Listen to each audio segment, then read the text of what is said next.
Love yourself first, as you should. And that's how I will start it because it's Wednesday. It happens to be a day that can have any type of label. And it's such a hype over a day. And really, it's kind of because, good evening, Walter. It's kind of because I also lived outside the US. So the holiday, Valentine's Day, depending on where you live, has no significance. But also, what's up, Paper Chaser? And Keith will be joining us, which I'm so excited. We're making this a regular thing because why not? Why not? I really enjoy Keith. Is this like a booger on my nose? That would be terrible, wouldn't it? That would be terrible, but not. See, the thing is with life, like if it was, you just wipe it away and then go on with your life. But the feeling is, oh my gosh, this is so embarrassing. So what? Do it and move on with life. Like life is easy in that way.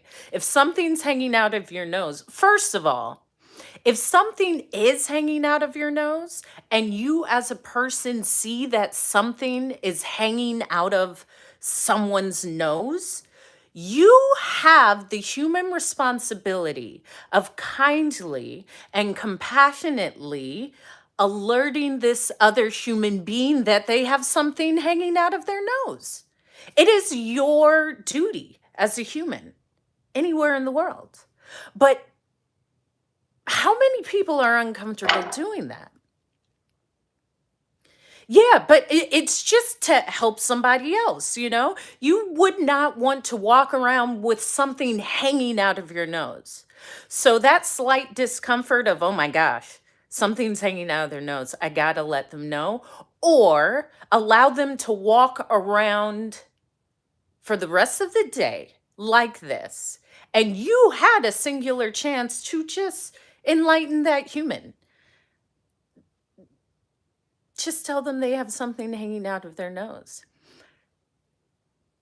And why would you not? Let me ask you that. Why would you not let someone? Because if I thank you for the follow, Aku Kulu. Thank you for the follow. If I have lipstick on my teeth or I see someone that has lipstick on their teeth, the first thing I will say is, hey, girl, I want you to say as beautiful as you already are. Like you got a little lipstick on your tooth. Oh, thank you, thank you, thank you.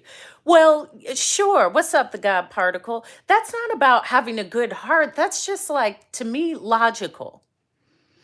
That simple phrase of there's something, wipe your nose. You don't even have to say there's something hanging out of your nose. You could simply say, wipe your nose, or you may want to check the mirror. It appears like you may, there's a way to say it, but say it.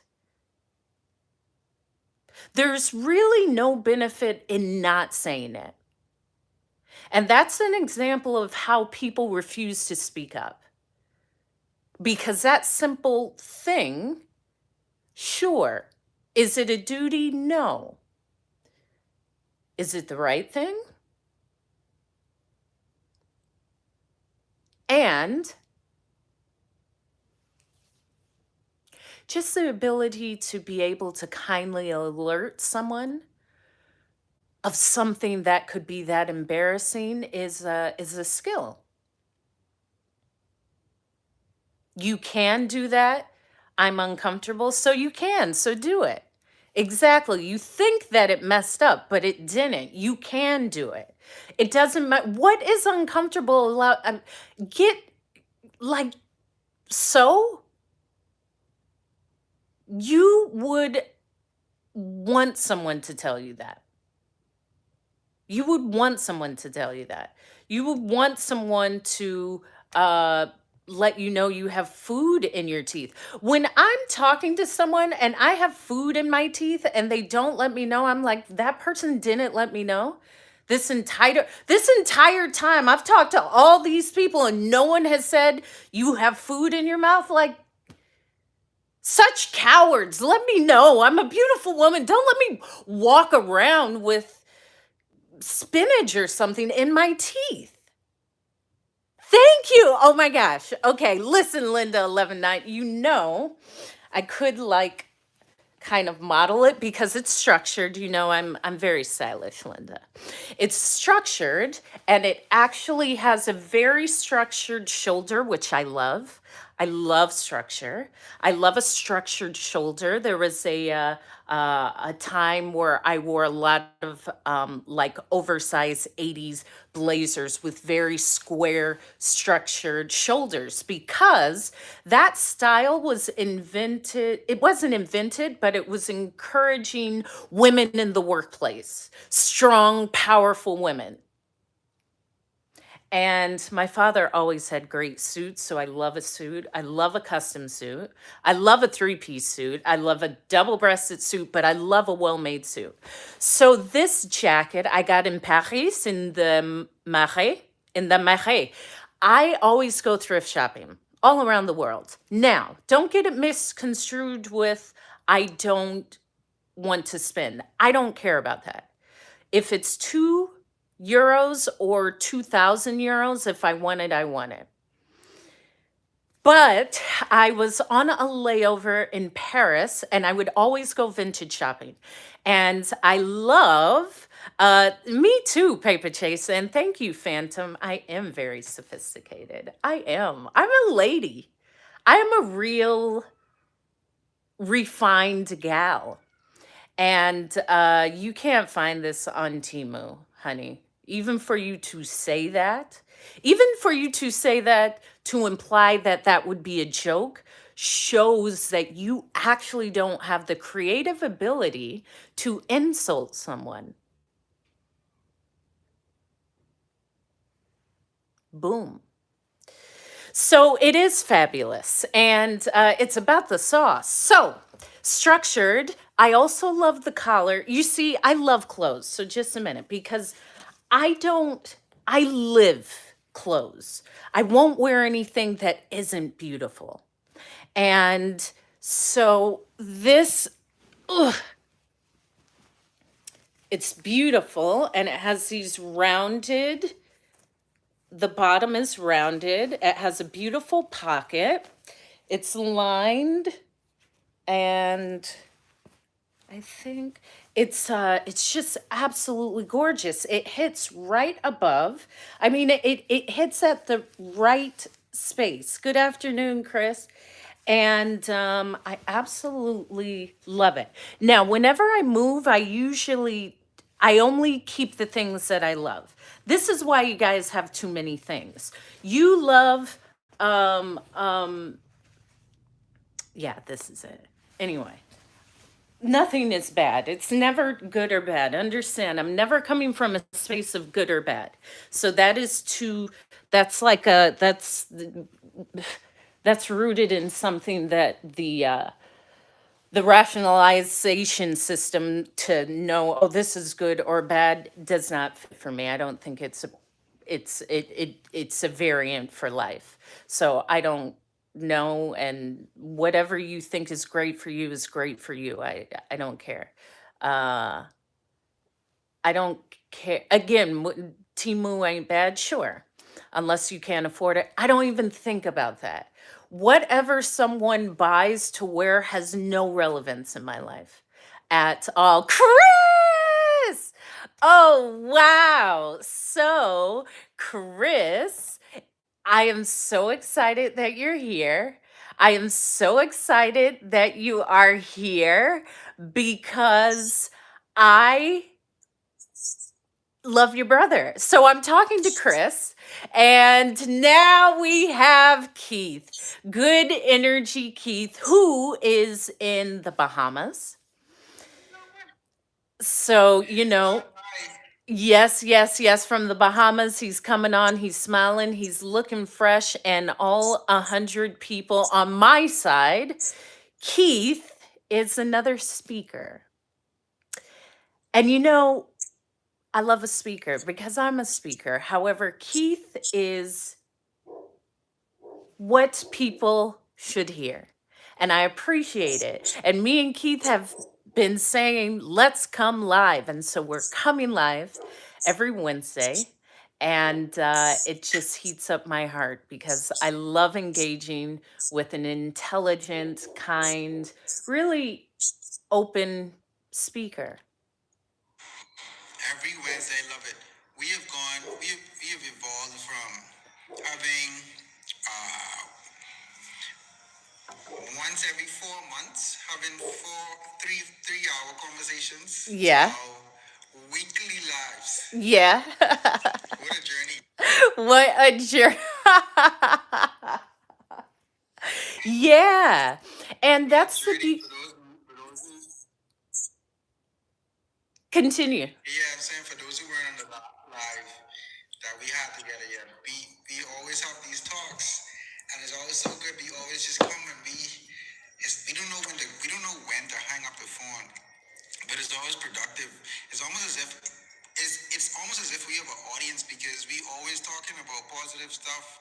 We talk about what's going on in our lives, and we always find a way to encourage each other in some way. We do have some random topics that probably wouldn't help you in any way if we talk about it, huh? But it But hey, may because it that's helps Christian. us. It helps us. So if it helps us, I that's what Keith has known me long enough outside of speaking that I just talk. Like sometimes I'm telling Keith something and I look at him and I'm like I forget. I live quite a colorful life. And so I could be like, oh, yeah, yesterday I saw an ostrich in the back of like something random. Um, yeah. You you would tell Hope a story about something you saw on TV, right? Something random that you didn't think she would know anything about it. You'd be like, so I was watching this show and this guy from Estonia, he was doing backflips off of a water mountain, and she's like, oh, I went to that water mountain, Yeah, and it's exactly. like, Yo, but that's true. I was like, what? I didn't even know they existed. Yeah, she starts to tell you all about the thing that you only saw on TV. So Yeah. Hope definitely has a colorful life. She's lived a beautiful life and still continuing to do more and break more barriers. Yeah. It's crazy. It's crazy. Yeah, and I encourage it because all I'm speaking of is just being what is authentically you. Like in reality, this is the easiest way for me to be.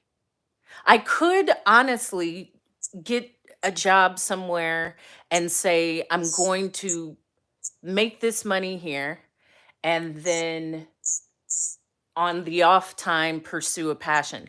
Like I'm living in a crazy way. I'm living in a crazy way. I'm only doing what I want or I'm not doing it. Like I will not work. We talked about this. I was like, oh, I was looking at job. I refuse to work a job. But that's because I say, hope, make it work. Show up so much that it becomes the job. Then what does that feel like? Like you were just showing up before it became that. So it was already going to be that.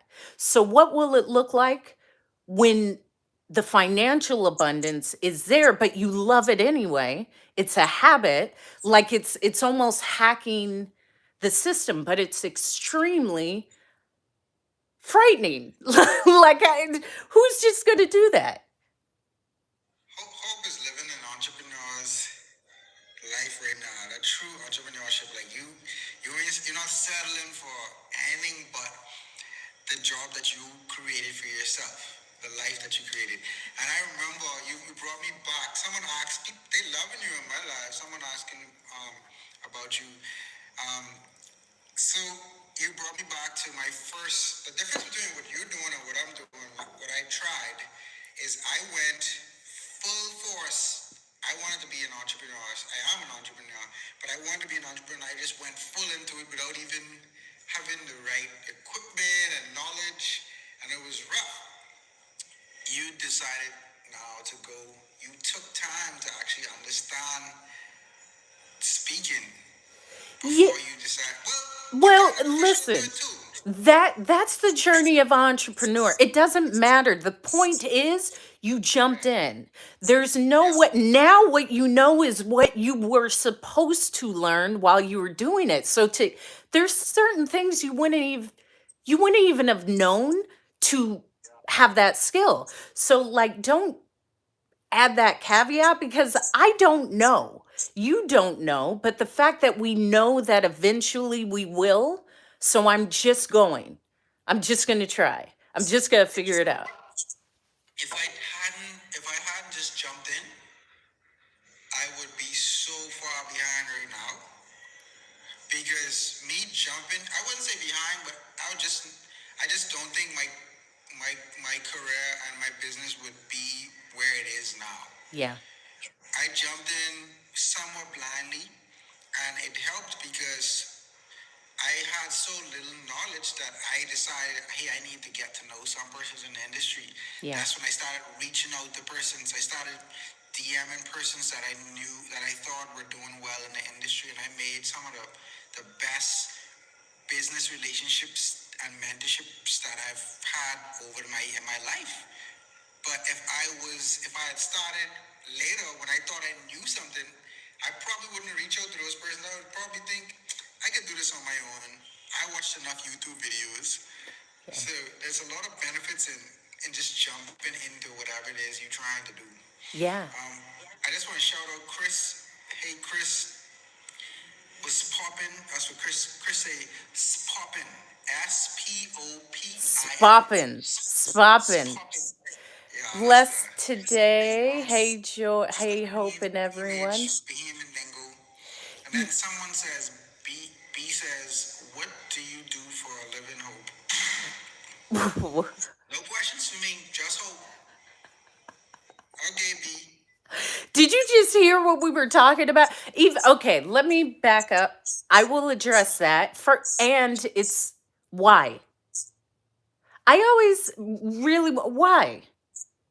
What do I do? Ultimately, I live. I've always said that I live a great life. I don't know what else to do. That's all I've been doing since out the womb. I've been a rebel, breaking hearts, and it's just I let's talk about that since apparently this is a day of love. I don't really pay much attention to the label of Valentine's Day. But I did get a bracelet from I do I say that and I had a Valentine. You have a Valentine? Yeah. Yeah. And we went, what's up, Counselor Cat Mom? Paper Chaser is in the building. And yes. And he informed me he loves my stories, but my numbers drop when we have a guest. That's okay. I'm not looking at the numbers. We'll talk about that too. I'm doing this because this is creatively what I want to do in this moment. And guess what? When people like it, numbers just rise. So I understand the algorithm. I don't care. It doesn't override my algorithm. I don't look at that. And that is why I'm a beast because it's there, but eventually it will be so large that whatever the algorithm, I override that. This is what I want to do. So thank you. And so what? Yeah. And the fact is, with just show whenever someone says like the algorithm is against me, Well, then so what? What are you going will you just not show up? You gotta show up, You whether got the algorithm likes you or not. Even if you send that to, if you send the video out to persons, if you have to do that, then do that. Just make sure you doing your part. yeah. Yeah, and I get it. They do drop and that's okay. I like our Wednesday night talks and it is a regular thing. So this is a part of it. I'm like transforming overnight. It's I don't know, it's in the air. Transforming. What do you mean by that? My self-concept of myself. Like if you see me showing up anytime, I'm really showing up. But that's because in my mind, I already see me as that person. And it's like a daily thing. And I see how it can be considered delusional or crazy because I already consider myself that thing 10 years from now. Oh, was that? I thought you were saying, why did I think that was like, calm down? Sorry, No, go I ahead. was trying not to cut you off, but Justine said she had to go. One of my friends is in the live. Oh, bye, See you, Justine. Justine. See you next week Wednesday. Come back next week Wednesday. Yeah. And We go I early next week Wednesday. I'm also streaming this on Hope is Speaking YouTube. So I am streaming on both TikTok and YouTube. So then I have one less thing to upload. But Yep. So you watch it. what was that?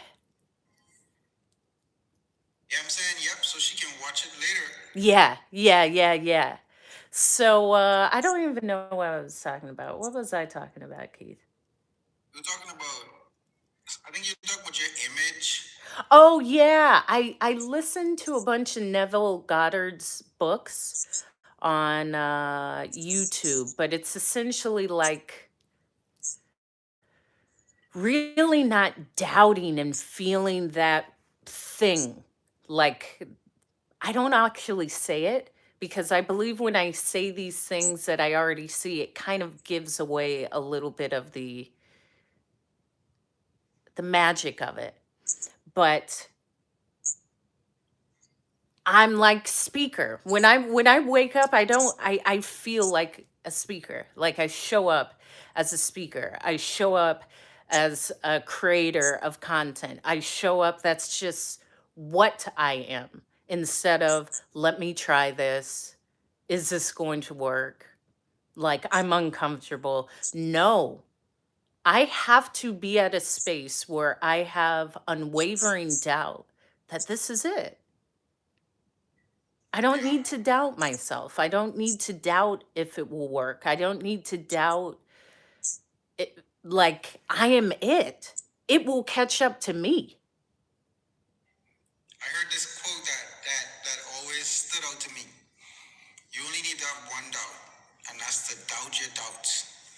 I was like, yeah, I like that. Yeah, but that's crazy. It's nice to like it, but can you do it? And sometimes that's the crazy part to maintain it a lot because life happens and it can be difficult at times. It's not easy to, and it's realistic because even the quote in itself, it kind of represents the fact that you will always have doubts. It doesn't take away. It doesn't say don't doubt because you will doubt. Even when things are going the best for you, you're gonna still have something in the back of your head telling you that something is gonna go wrong. But you should doubt that and keep going. I always listen to the successful people and I hear that theme so much. A lot of them say they can't stop thinking about when they didn't have anything. So it's as if it's like a constant thought in the back of their mind to keep working hard so that they don't lose it all.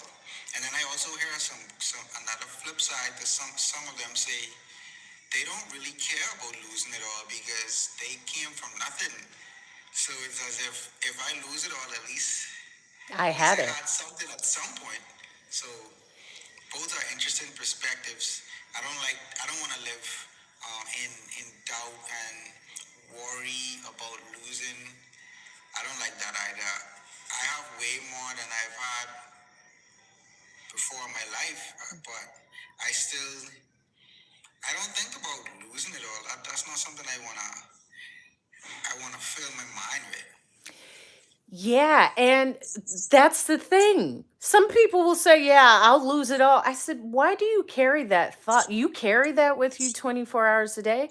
But I have a third option because you spoke of entrepreneurs that said their fear is I got to work, work, work because I don't want to go back.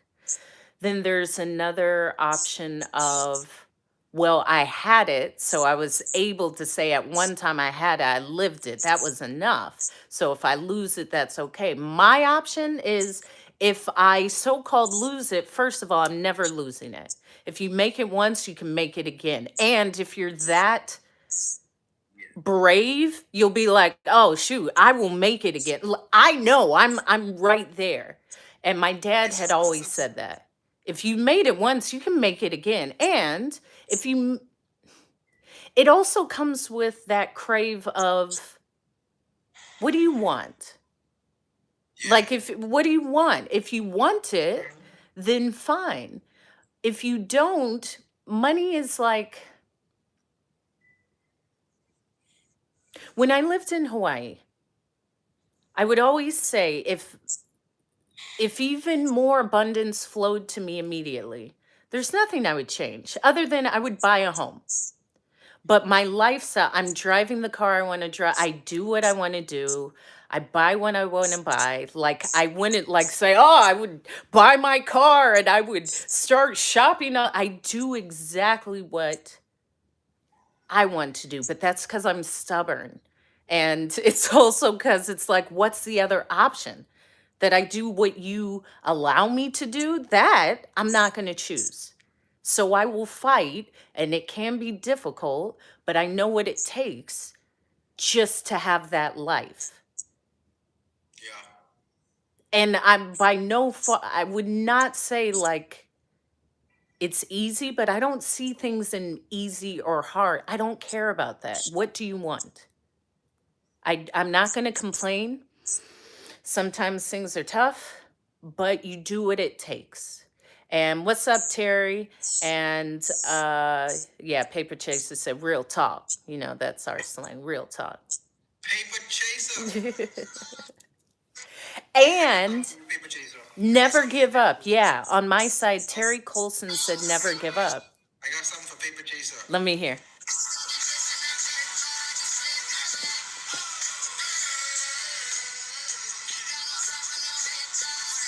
Paper chaser boy. Yes, So because she's a paper you said you chaser. don't think easy and hard. That stood out to me. Yeah, it doesn't matter. So what do you? It doesn't matter. No, If you don't think easy and hard, what? How do you make the difference in situations in I life? Is it don't. really I all don't hard? I don't see it as that. I truly see it as what I want. If I want it, I don't care if it's hard because I want it. If it's easy, that is not I mean that makes no, I make the choices that I want, but I'm never going to doubt that there's anything I cannot have. Truthfully. Truthfully, like purchasing a building in the city of New York. Like, of course, why can't I? Because realistically, what is stopping me from that? The knowledge, the What's time. the difference? What's the difference between something that is readily attainable or not attainable, readily available for you to do? You have to give me an That's something. example. I'll use your example. Purchasing a corporate building that maybe costs a couple million versus purchasing the mic that you use every day for your videos. You both Can of you your mute stop main with all of one. that What's the racket, please? I'm over here recording. Hold on, Keith. I'm shooing my mom out of the kitchen. Sorry. She was going to. she was talking. She's talking to you. She is, because I shoot. She's like going through all the plastic stuff. Like, you hear, I'm recording. I love you, but stop and go to your room. That's what she would tell me all the time. You see, it roles are reversed, Keith. Yeah. Hey, mom. Thank you for the beautiful interruption. Um, Again, Keith, it comes down to what I want. Now, a long-term goal is different from a short-term goal, but there's nothing more. I do hard things well. I'm really tough. This is why I like run up mountains and do marathons. Once I was running up a mountain in a new pair of trail shoes, and the back of it was rubbing up against my foot. But I'm like running up an incline, like it's beautiful, but it's intense. And maybe 20 minutes into it, I look back and my what is this webbing on the back of your like ankle? What is that called? What? Webbing? No, the back of my ankle, all the skin had been scraped off. It was like bleeding from the shoot. And I said, shoot. And I thought, okay, I can turn around and go back to my car, take off my shoes and go home, or I can continue. And I was like, F this, Hope, you're tough. I used it as a flip flop. Like, I just took off the sock, I took off the shoe, and I ran up to the top and then ran down. That's the difference. I got to complete it. I don't care what it takes. Most aren't. As my dad said, most people are wimps. I don't want to be a wimp, and it's probably a trauma. It's probably a trauma. It sounds like it's something, but That's hardcore. it is. I'm intense. That's hardcore. I told my mom, I was like, man, I am just like dad. Like, I have these huge aspirations and it's crazy. Like, it's crazy for me. This is tough, but if you're gonna dream big, but man. Give me a sec to visualize that scene. Gotta be in the documentary. I actually have the recording. You know, all of this is documented. I have it. Documented that? Yes, of course. I took some film of me running with my the back of my foot. Wait. That's dope. You got the recording. That's gotta be in the doc. I could see it. I could see it already. Yeah, See it. because I would always make a joke. Because when I go and run the mountains, like I'm fit, I would wear red lipstick, like I'm outside in the rainforest on this trail running up. I would have my red lipstick, my beautiful, like running shorts. My body looks great, cute little running top. I look fantastic. And you don't really see me like in on a trail. So sometimes it's a surprise when my fine self runs by people and they're like, "What did that just happen?" Is that hope? Oh, I Keith, have hope.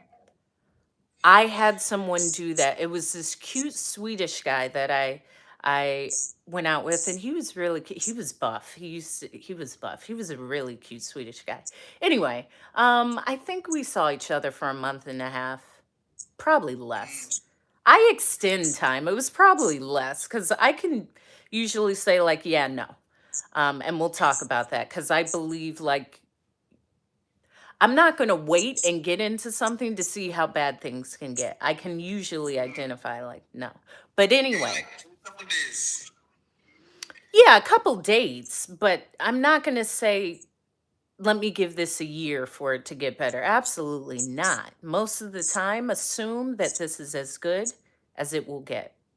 But anyway, we went out, we separated. I want to hear what Chris said. Chris, what I want to know why you do the face. What's the face? Cause now he learning more about your stories. Now he hearing your stories. I feel like he like, oh, like you do like a.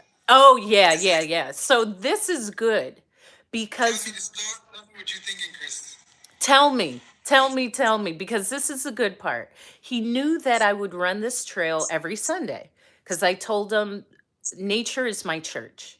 So every day I'm in nature, but Sundays I was in nature all day. I would go hiking to a waterfall. I would go to the rainforest. I would spend the whole day outside. And we hadn't spoken in like a year. And I went on this hike with a passenger from the plane. So I was still flying. This girl is in the back of the plane, flying from,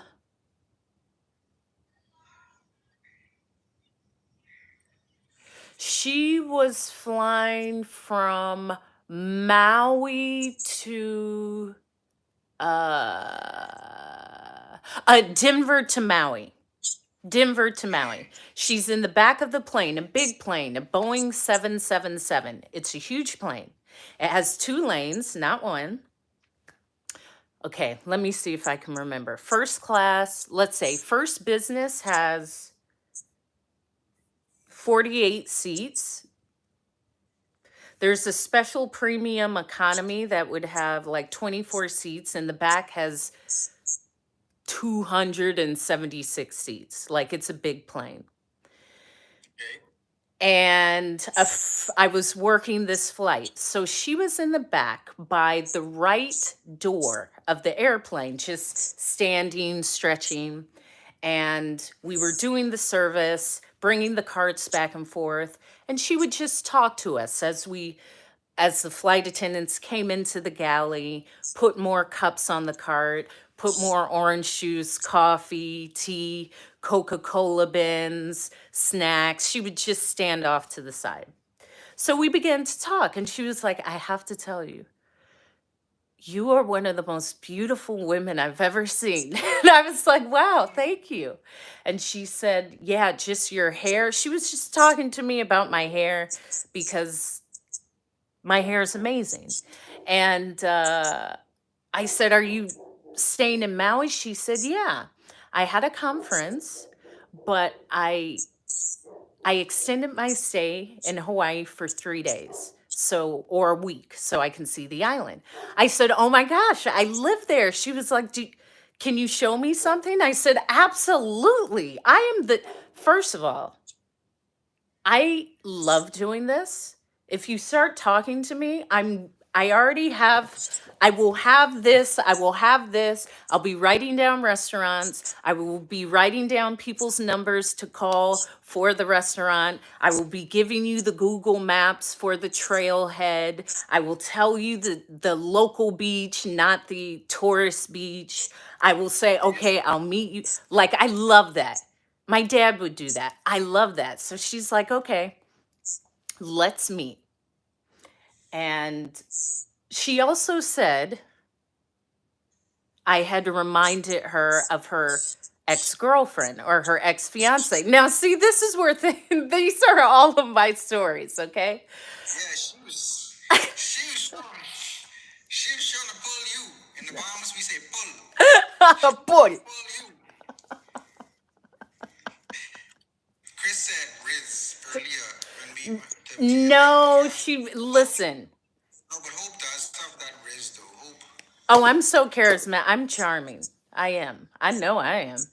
My dad was charming. Hope will Riz you up and you don't even know you getting Yeah. rizzed.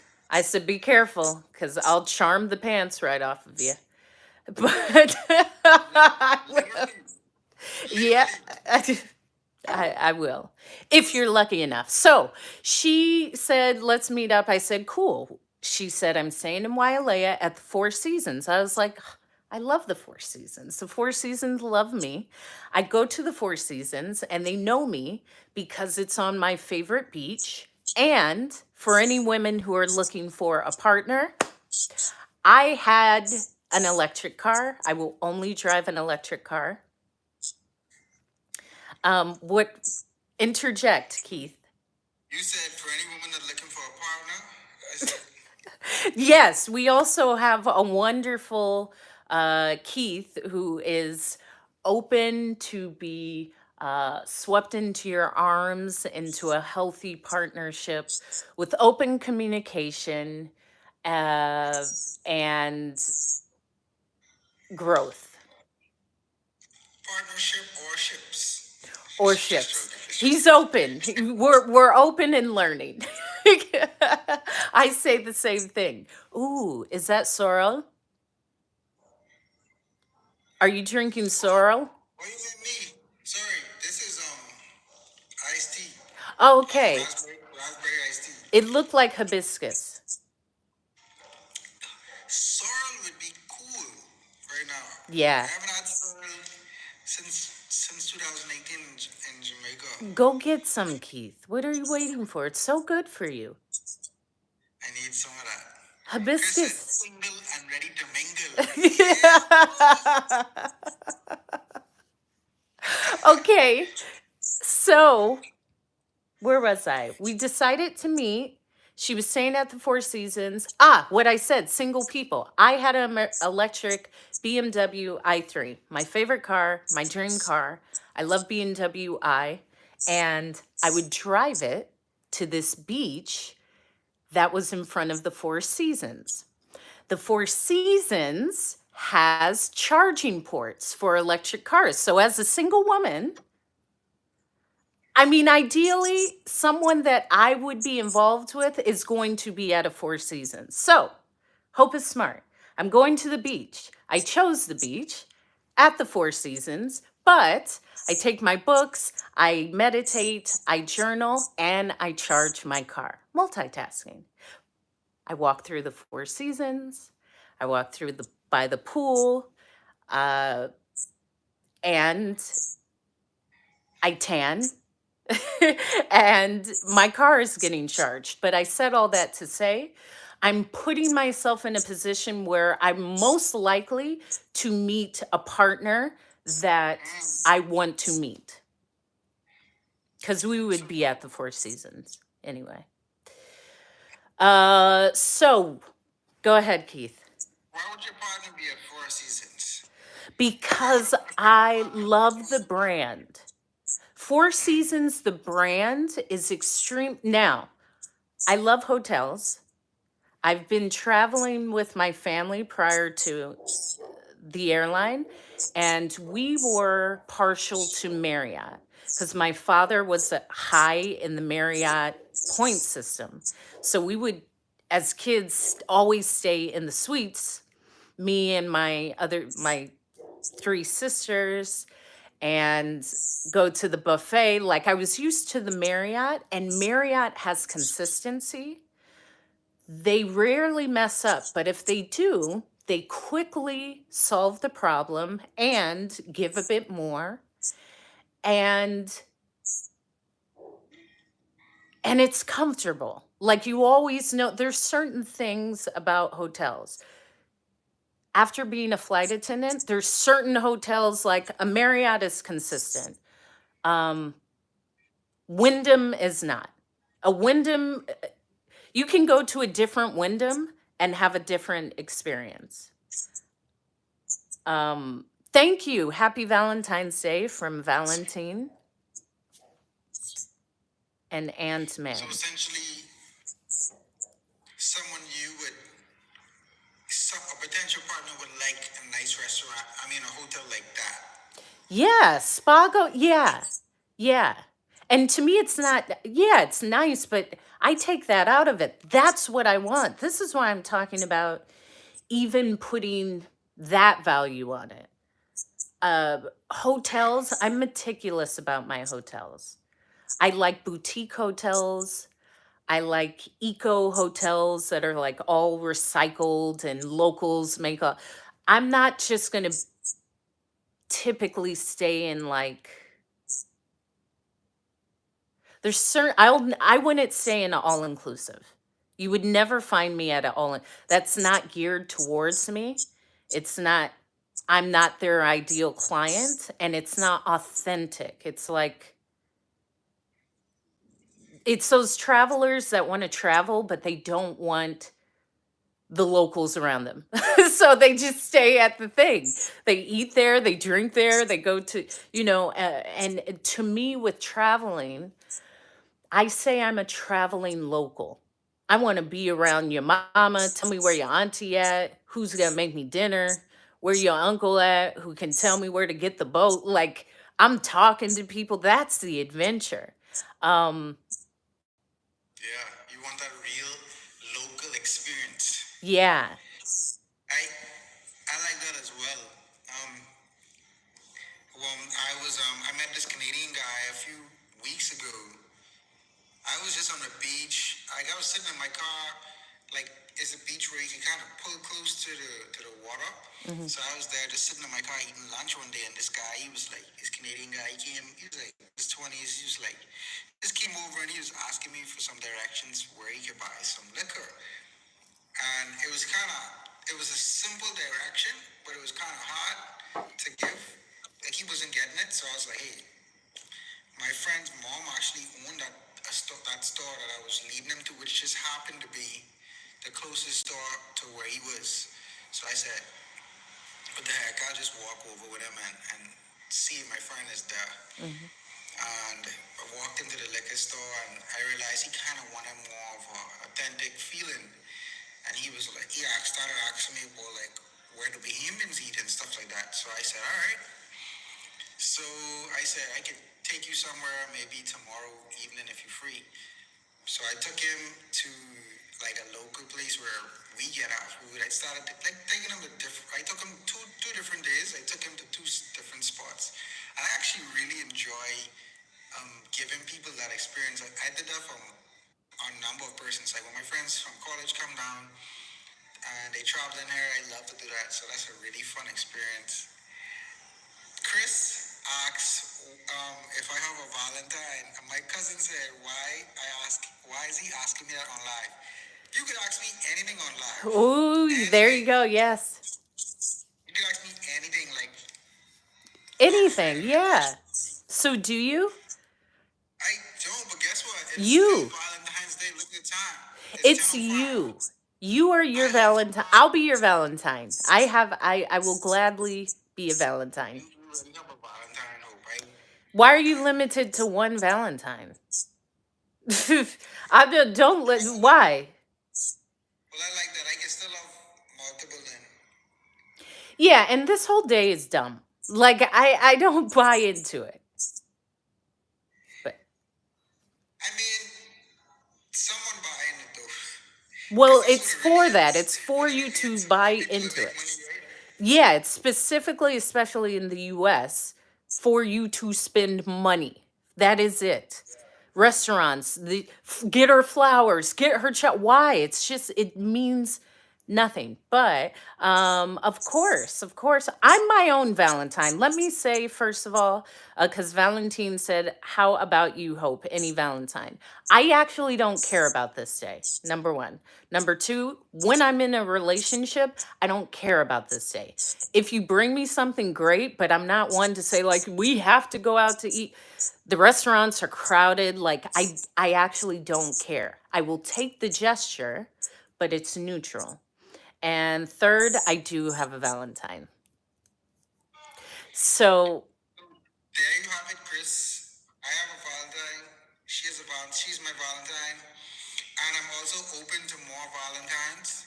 So hit me up if you want to be my other Valentine. We still have time. We have 2 hours to enjoy. and you are your own Valentine.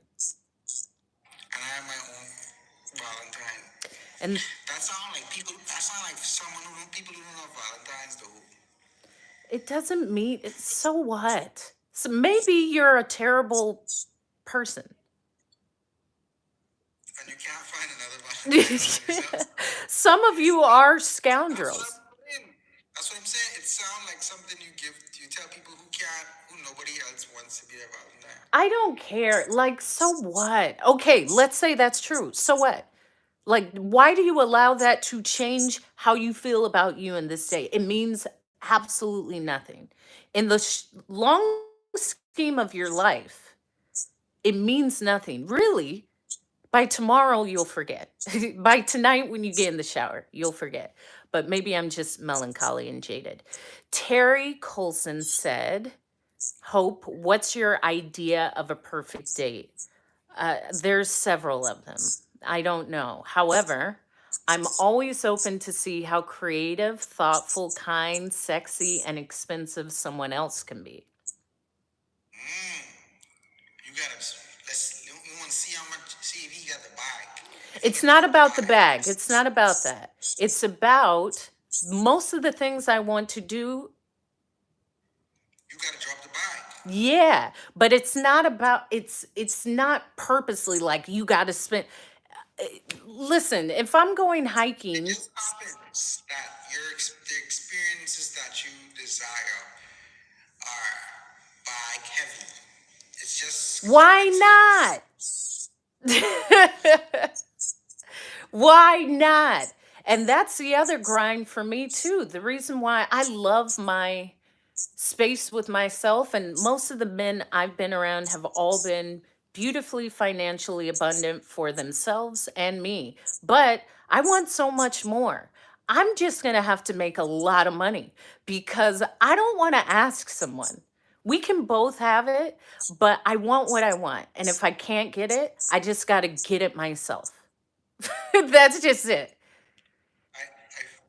I feel that, and I think Kel's in the comment agreeing with you because she said, why live a hard life? She said, soft life all day. I don't do that. I don't do that. I mean, things can be a tough lesson, but ultimately, no. And that is how about a day focus on both of you? Every day is here's the other thing, because I haven't lived in the US, most of these holidays were not valid. And so imagine for 7 years, I mean Valentine's Day is somewhat observed other places, but it's not like as big as it is in the US. And it's dumb. Do I agree? I agree with what? Who wants to live? I agree. We should. I don't want to live a hard life, but I also, for me personally, who I date doesn't determine a hard or soft life for me. So I'm gonna, and I bear it with the term. I don't really use that term, but I understand what you mean. I'm And I, expensive. I know that. My dad made sure we were really expensive. yeah, I can date anyone, and I still gonna live good. Well, yeah, sure. Of But course. I won't date anyone. Just like oh, Yeah, yeah, I'm good by myself. Like, and I remember yeah, the guy that said, like, Hope, you're breaking up with me for no one else. You're solely breaking up with me just to be on your own. That's the worst part. You're not even breaking up with me to be with someone good. Baby, I'm good. And once I'm be by yourself, I'm like, if it's to the point of breaking up, I've spoken to you about things several times. yeah. Definitely, persons you date influence everything you do. They have a great influence. You spend a lot of time with them. Can't say I don't date anymore. I've met people now. Well, you should Why always do are you that. single? Why are you single? I don't know who, me or who. Who said I'm single? I've never really answered that. I've never really answered that. Someone said she's a keeper woman and my ideal date. Yeah, I don't know. I have a see some of the people on this app put up stuff that they haven't lived. My dates usually are in different countries, and it's because I was a flight attendant. So I would meet people, and like the first date is in Milan, or the first date, how many dates have I been on in Paris? Like that was normal. I don't If you even ain't know. foreign, you boring. Huh? If you ain't foreign, you boring. This is true. You know, I don't like Americans. I do not like Americans. Americans, I don't even like Americans, and I'm American. I love my American passport, but if you're American, I typically won't want to have any sort of relationship with you. You guys are crazy. And I have broken the craziness, but Americans are weird, crazy, scared, and just weird. Every meaningful relationship Hope has told me about in our 3 years of friendship has been with someone who is not American.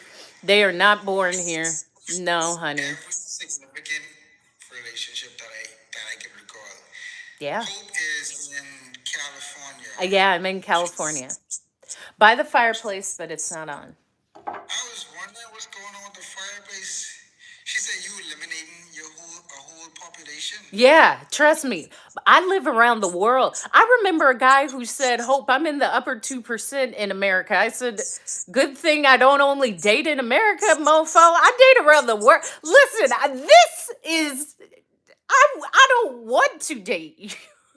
It's easy for me to just be in another country. So that's great. I'm not discounting you. I believe you are in the upper 2%, but it doesn't matter to me, sir. And why do you need to tell me that? Yeah, Hope does not care. She will take a flight. Hope is coming to the Bahamas this year, guys. By the way, for you guys who vibing with her in a lot in the comments asking these questions, you will be seeing Hope this year as long as you stay in tune with what we're doing. Yeah, because we're going to do some crazy stuff. This person is consistent. They came back with the question because I didn't answer it. Why are you single? I single because I live in. I don't. If I find someone that's great and we aligned, I would definitely date them. But I was single since 2021, but the first maybe 15 months of that, or maybe a year and a half of that, I wasn't ready. I was recovering. And once I recovered, it was like I didn't want to just jump back into a relationship. I started to zone in on my career so much that I really didn't pay that much attention to like trying to get into serious relationships. And now I find myself more than 15 months, honestly. Someone said, what happened? What happened in the 15 months? What? Valentine said, thank God I am not American. It took me really long to get over that person. My little brother know who I talking about. He in the comments. Of course your brother should. Of course. Laughing at me. Of course you should. Valentine said, thank God I'm not American. And user 578 said, why not? I'm an American. No, why not, Hope? I love you. No, you can still love me. That's okay. You're American. You guys are nuts, and you don't even understand how embedded the craziness that is this place is in you. Americans to me are violent and afraid. I mean, even as I was doing my makeup, my mom's always watching the news, and it was just like 5 people were stabbed, and after that, a child drowned in some cherry lemonade by the poolside at the birthday while the dad got in a car accident. I'm like, what? Mom, close the door. Like, first of all, what benefit is that to know that information? How does that benefit me in this moment, in this day? Second of all, that is going to do something to your thinking, to your body, to your daily awareness of the outside world, if that is what you are hearing consistently. Imagine creating the content every day for 2 years. Tell me, but wait a minute. I have to take a quick lavatory break. Entertain the people on. I'll be right back. Chris said, why would I laugh? Yeah, I know you're not really laughing at me, bro. You liked her, right? I mean, you probably liked every girl I dated. I date some nice women, and I think you probably met two. If we go way back to like high school, which I don't really like to do that, but you probably met like three of my girlfriends, Chris. One of them, Chris thought it was his girlfriend. Like, he really used to be all up on her. Like, I was like, bro, chill out, bro. What's wrong with you? I'm only joking, but that was like his bestie. And Kel saying, let's normalize being by yourself. Let's normalize being by yourself as okay. I'm all with that, Kels. Definitely. It's such a, it's such a, I don't want to say pressure. I don't feel pressure personally. I don't feel pressure, but society kind of puts this pressure on you that you have to do certain things at a certain age, and if you're not, then something wrong. Like I'm at an age where I'm supposed to be married, I guess. I'm supposed to have a kid. So my mom is all on me. She wants this kid so bad. We just made a reel yesterday. I don't know if you guys know that reel where it's this guy. He says, it's like a lady. She asks, how many kids do you have? He said, 22, 23, 22 baby mother. Real bad man. Let me show you all. How do you switch? I still getting used to this TikTok thing. How do you switch screen? Anyway, I'll just flip it because I don't know. 23, 22 baby mother. Real bad man. 23, 22 baby mother. Real bad man. I could say real bad man. Yeah, so my mom wants grandchildren so bad, but it's like I have to constantly console her and tell her, hey, it's your grandkids are coming, mom. I promise you, when I find my wife and have the kids, you're gonna be happy that I waited. Because if I just rush into it, she gonna be like, you shouldn't date this boy. You know, when moms and family are, I don't like her. I don't like, come on, like what you want? You don't have somebody they're mad. You have someone they're mad. Can't please people, so you just have to be patient and live your life.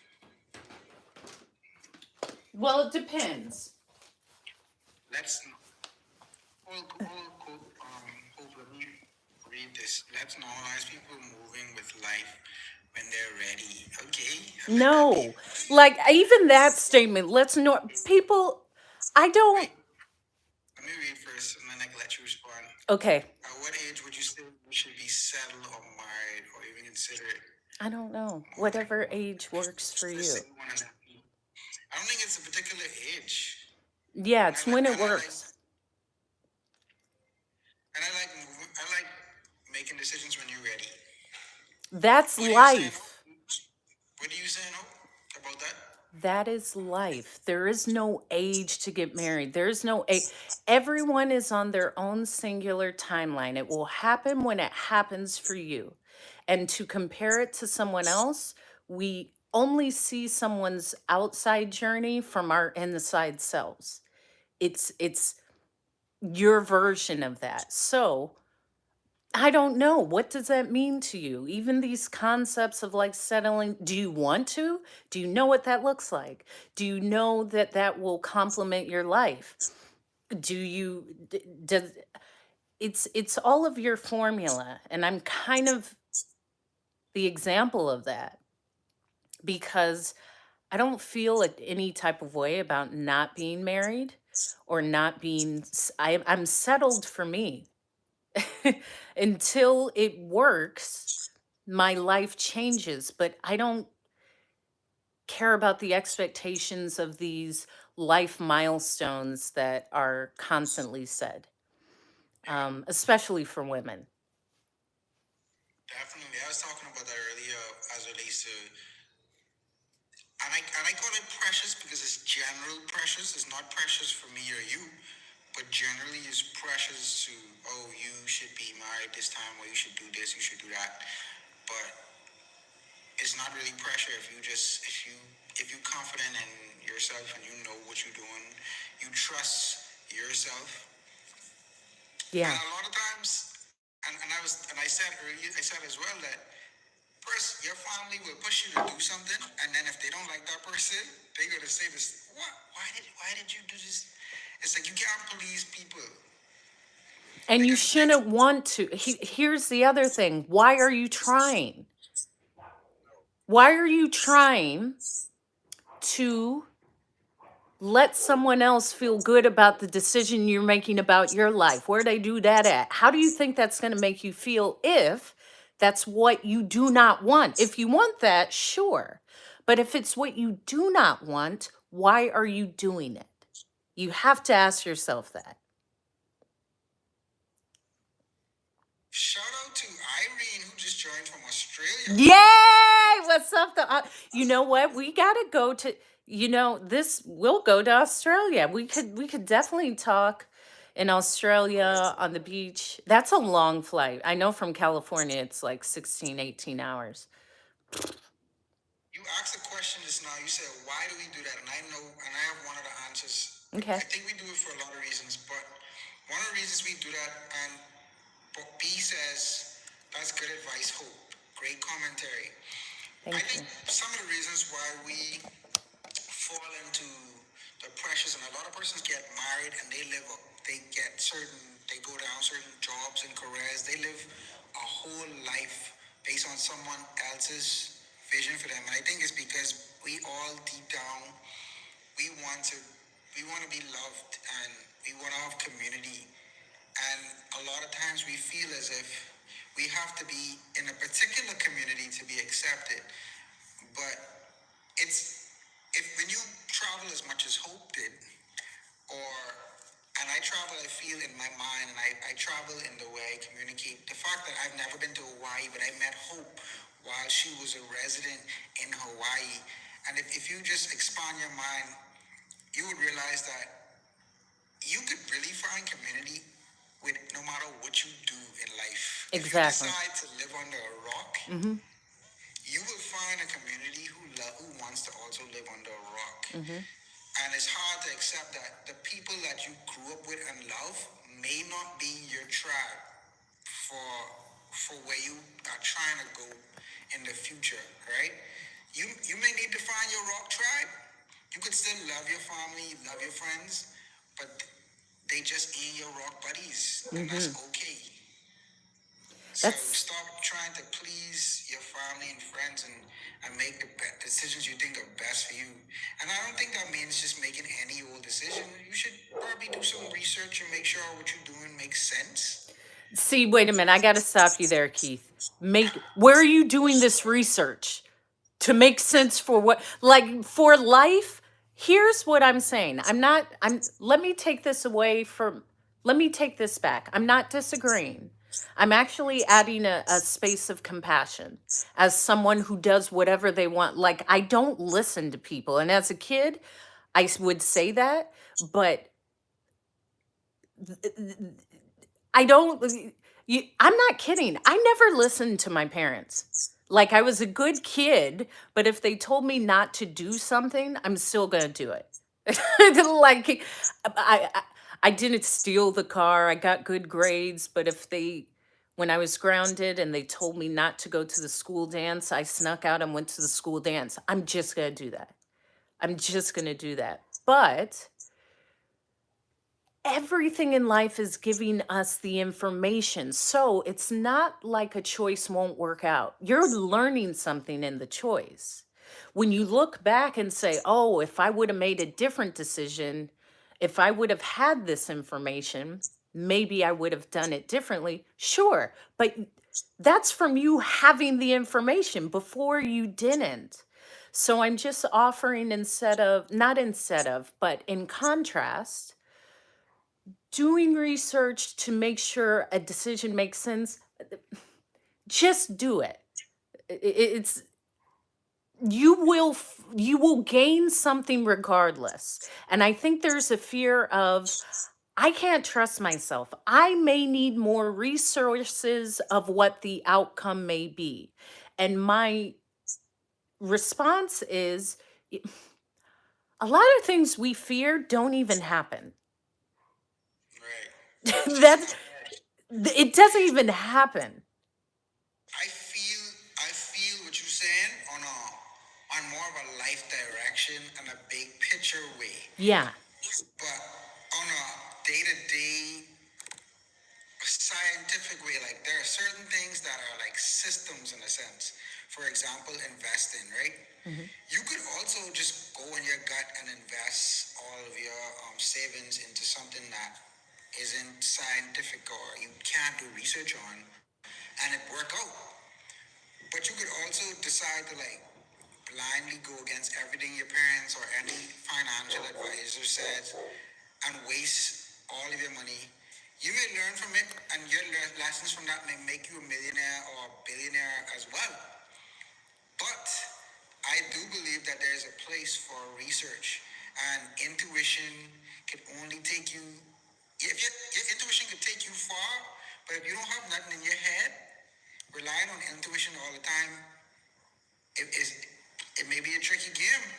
So that's why I say I believe in it in a more deeper way. So like when you think about what you want to do with your life, like I'd say trust your God with that. But when you're thinking about scientific stuff, why not study the science and then still make your decision after?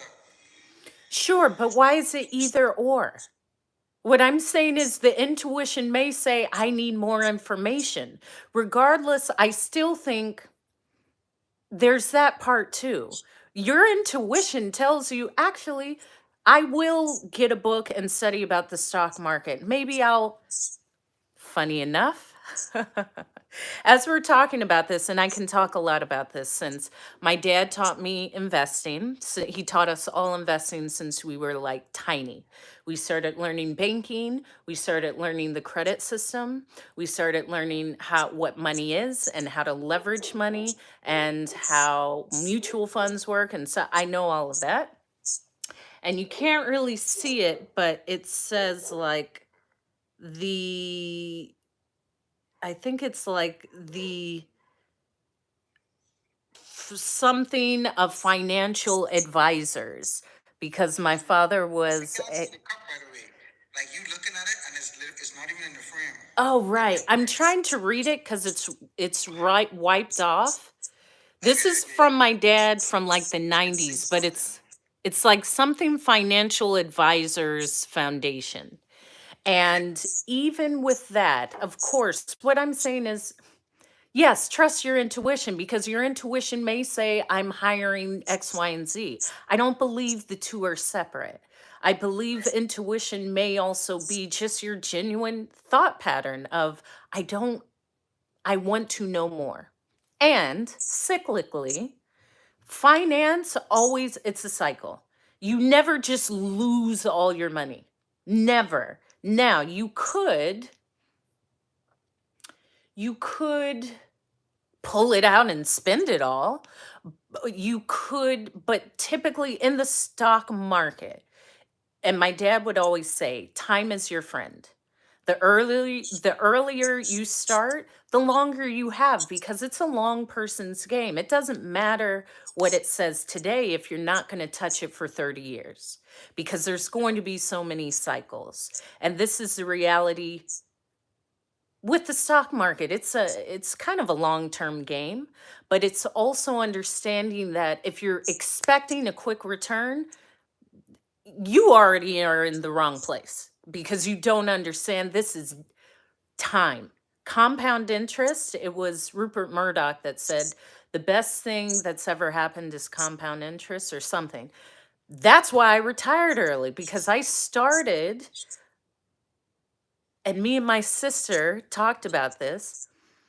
she, she was going through my dad's phone looking at pictures, and he had taken pictures of my dad and my sister going over her retirement, her 401k, her insurance. He took pictures because every year I would check in with him and say, let me look at my portfolio. Okay, Dad, this is like extensive. Tell him about the mutual funds, tell him about the index funds. He would say, okay, yep, you can, this isn't going to be touched for X amount of years. This is good. So I know it's a long term game. It's a long term game. And also, if you make it once, you can make it again. But the knowledge, I'm incorporating what you're saying. I believe, yes, your own personal knowledge is exceptional. And I also believe after a certain amount, it doesn't matter how much I know about money, I'm not going to manage it. Like I can manage, there's a certain amount I can comfortably manage. With 78 million, I actually probably invest with a professional doing that. If it's $50,000, okay. But if we're talking about something else, that's where people get in trouble because you think you can take your knowledge when you were making 60,000 to now when you're making 600,000 a month. You can't. It's a completely different ball game. And your best interest is to understand, hire someone. Like you can learn from that person, ask them. But you don't have the information after a certain amount. After a certain amount, it's really intense. And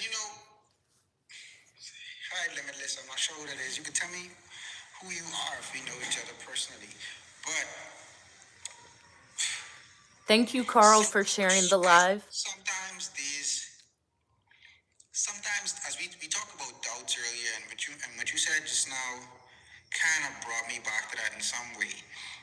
I think sometimes our doubts aren't necessarily doubts, but more or less indicators that we need to ask for help sometimes. And that, you know what? That's very poignant because, and that's internally and externally. Maybe because sometimes I will say out loud, what information do I need to solve this? What information? Is it a person? Is it some knowledge that will be given to me in a dream? But I seem to not be progressing. What is the information that is necessary for me to continue to progress? That's even like a prayer. That's a meditation. I'll say it out loud because sometimes we're trying to, or not we. I'll speak in me. I thought about this 3 weeks ago and wrote it down because I'm aspirational and there's a money, a big amount of money that I see. And I even said after a certain amount, I wouldn't even try to manage that. And it was a reality of saying,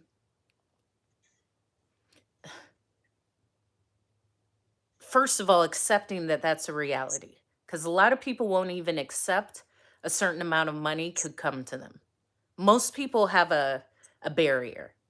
Like after 200,000, like that would be really uncomfortable. What would I do with $500,000? What would people think of me?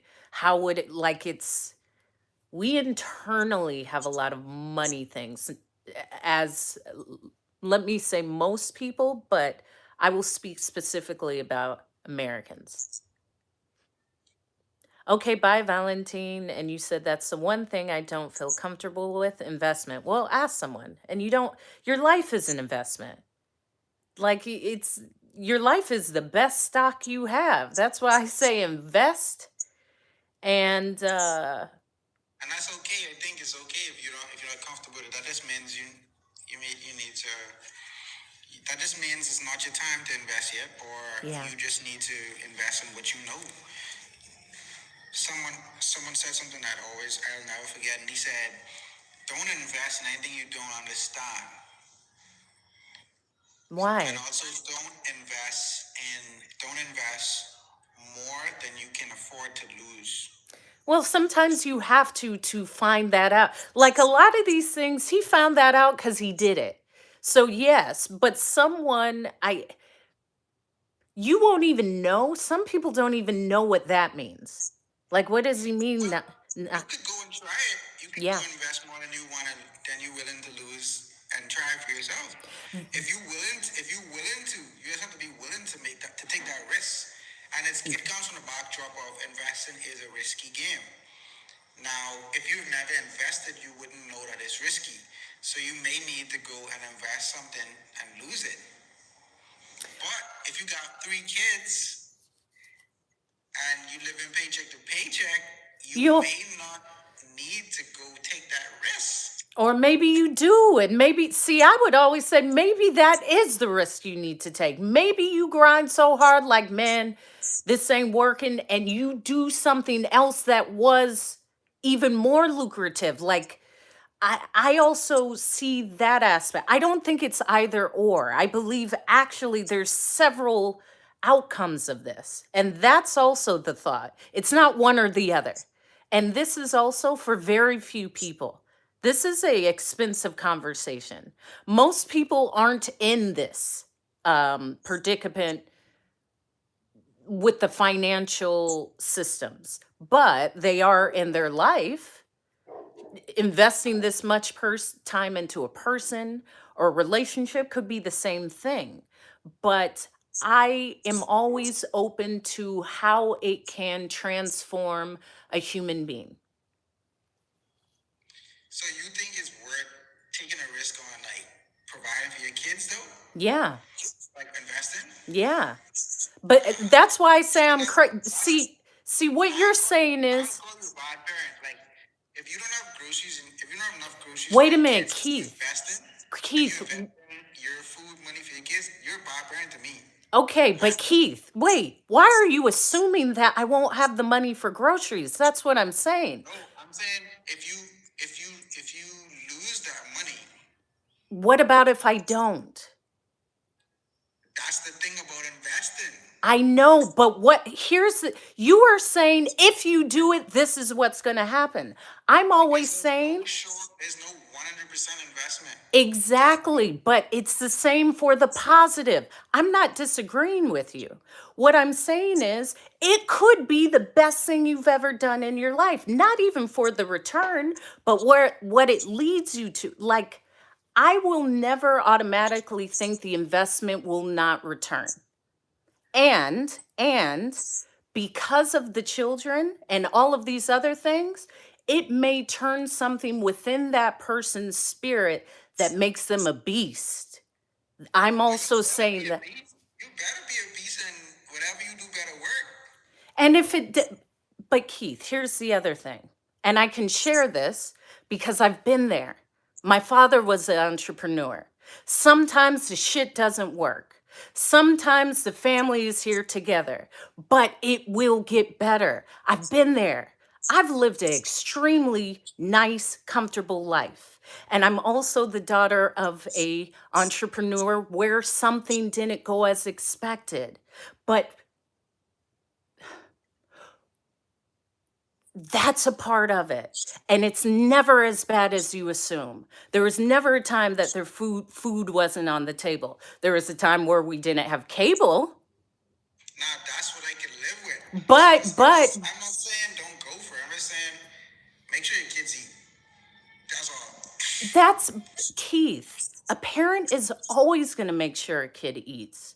Like, that is almost, I understand it. I just don't, I'm trying to grasp why that is assumed to be the outcome, so don't try. No, it's never don't try. It's make sure your kids eat. That's already going to happen. We can cut that out. That's That was the whole idea. The whole idea was talking about going in all in on money that you know you need for your kids to eat. That's what I was talking about. That's the scenario. Like, it has to be some kind of. I feel like in everything, no matter how pumped up you are about an idea, you gotta put your priorities, your kids, or whatever your priorities, they gotta be first. You have kids, now it's something bigger than that. Yeah, Keith, let's take that out. The kids are going to eat. Well, I don't have kids, so I can't say, but this is how I feel. I know. What I'm saying is, why do you assume? Listen, even if you have that much to invest, it's not likely that you're going to be so destitute that you have 10 cents.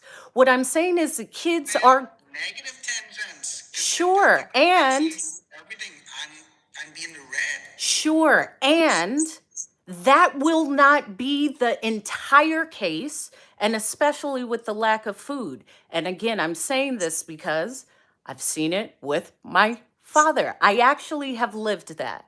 I have. And it's never as bad as you're saying it is. As I said, the cable was off, and we would come, and I would be like, all right, let me turn on the TV, hoping the cable would come on. It's like, oh, cable's still off. And we did that for like 3 months. Um, and I also remember, and I'll share this because this is where this fearlessness somewhat comes from, because number one, family. There was never a time I didn't eat. That wouldn't happen. Has my dad made investments that maybe didn't return in the way he envisioned? Absolutely. That is a part of it. But I remember one time, and I don't really share this story because there was a time where, well, it's a sweet story. So investment was made, things just weren't panning out. Cable was off. We were always eating. And then the lights got cut.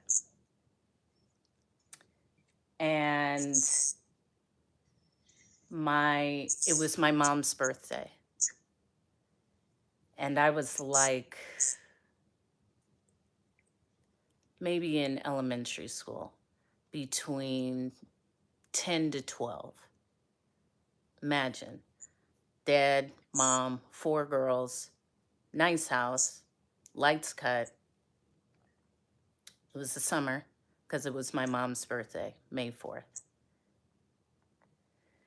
And my dad, I remember, I think I saw him. I think I was in the room. And I remember going, and he would go into his pocket, and again, we ate. There was lots of groceries. However, I remember him going in his pocket and pulling out a few dollars and some change. And he walked up to my mom and he said, "Dear, we have enough for us to all go get an ice cream." She was like, "Okay." So we all got into the car, this red Toyota van, and went to this drugstore called Thrifty's. They would have 39-cent ice creams. And I loved the black cherry. And I remember that because there were so many things that were happening. But to me, it was like, we going for ice cream. We're going for ice cream. But also the sweetness in that, it doesn't matter what's happening. I'm going to get you, my lovely wife, my daughters, an ice cream. And we'll start again tomorrow. I've never shared that. And that breeds something. When I speak to you about money, I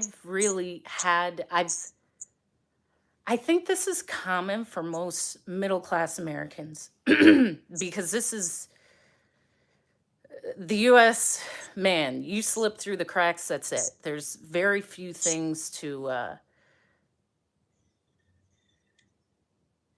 keep you afloat. It can be easy to get behind.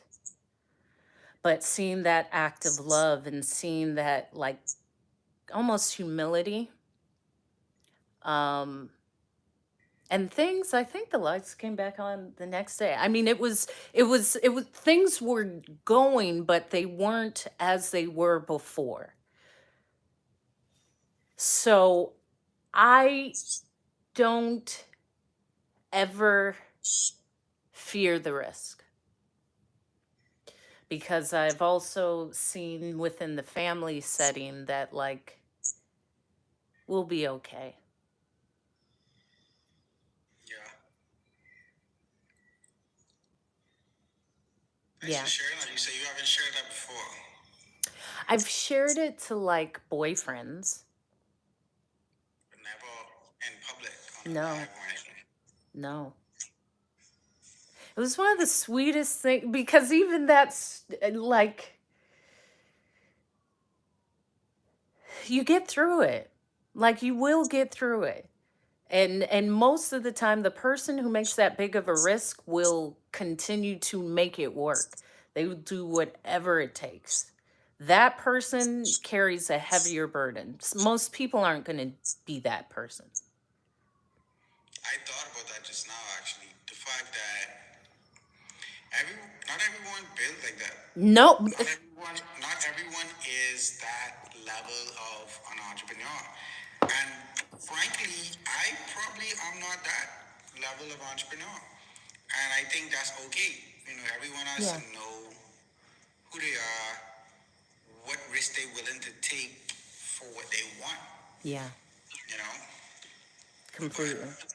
and you hear a lot of stories of entrepreneurs who definitely did, like you say, they did have periods like similar to yours and your families where they had some really rough days because they pretty much any extra money they had, they put it into the investment, you know, and it was rough, but they made it work, and they always have a great story to end it out. So Yeah, and as the kid, it's not like I'm not feeling it like the adult. I'm still having my breakfast cereal. I'm going to school. I still have like I know things are different. I know the cable's not on, but I'm not like going through the trenches as a kid. You you just know things are a bit different, but it's not the same feeling as the adult. There's also that. And yes, it really doesn't take much for kids to yeah, feel like they have something. yeah, I remember I was maybe 9, 10, and I asked my mom if we were rich. Um, she was like, "What? Why you ask me that?" I was like, "Well, we have a house and we have 2 cars." I thought that was a lot. I was like, if both your parents have a car and you have a house, like really, what more you need? Some people don't have a car, some people don't have a house, so we rich. mm-hmm, It was so simple in my head. yeah, I couldn't see anything more we needed in life to call ourselves rich. We would go on vacations yeah, once a year. yeah. Like we rich. Exactly, but you are. You are. Why We aren't you? yeah, we was rich. Yeah. We are rich. We have enough to sustain ourselves. We have a home, and that's a lot. And I think we lose track of that sometimes, and we think that's not rich, but that's a lot. And my stepdad always he kind of always has this thing where he reminds me, and he has this thing where he says that he talks about basically contentment and being um, happy about like the quote unquote small things. Yeah. He talks about how people always want more, but they don't even appreciate what they have and stuff like that. Like that's something like he's big on.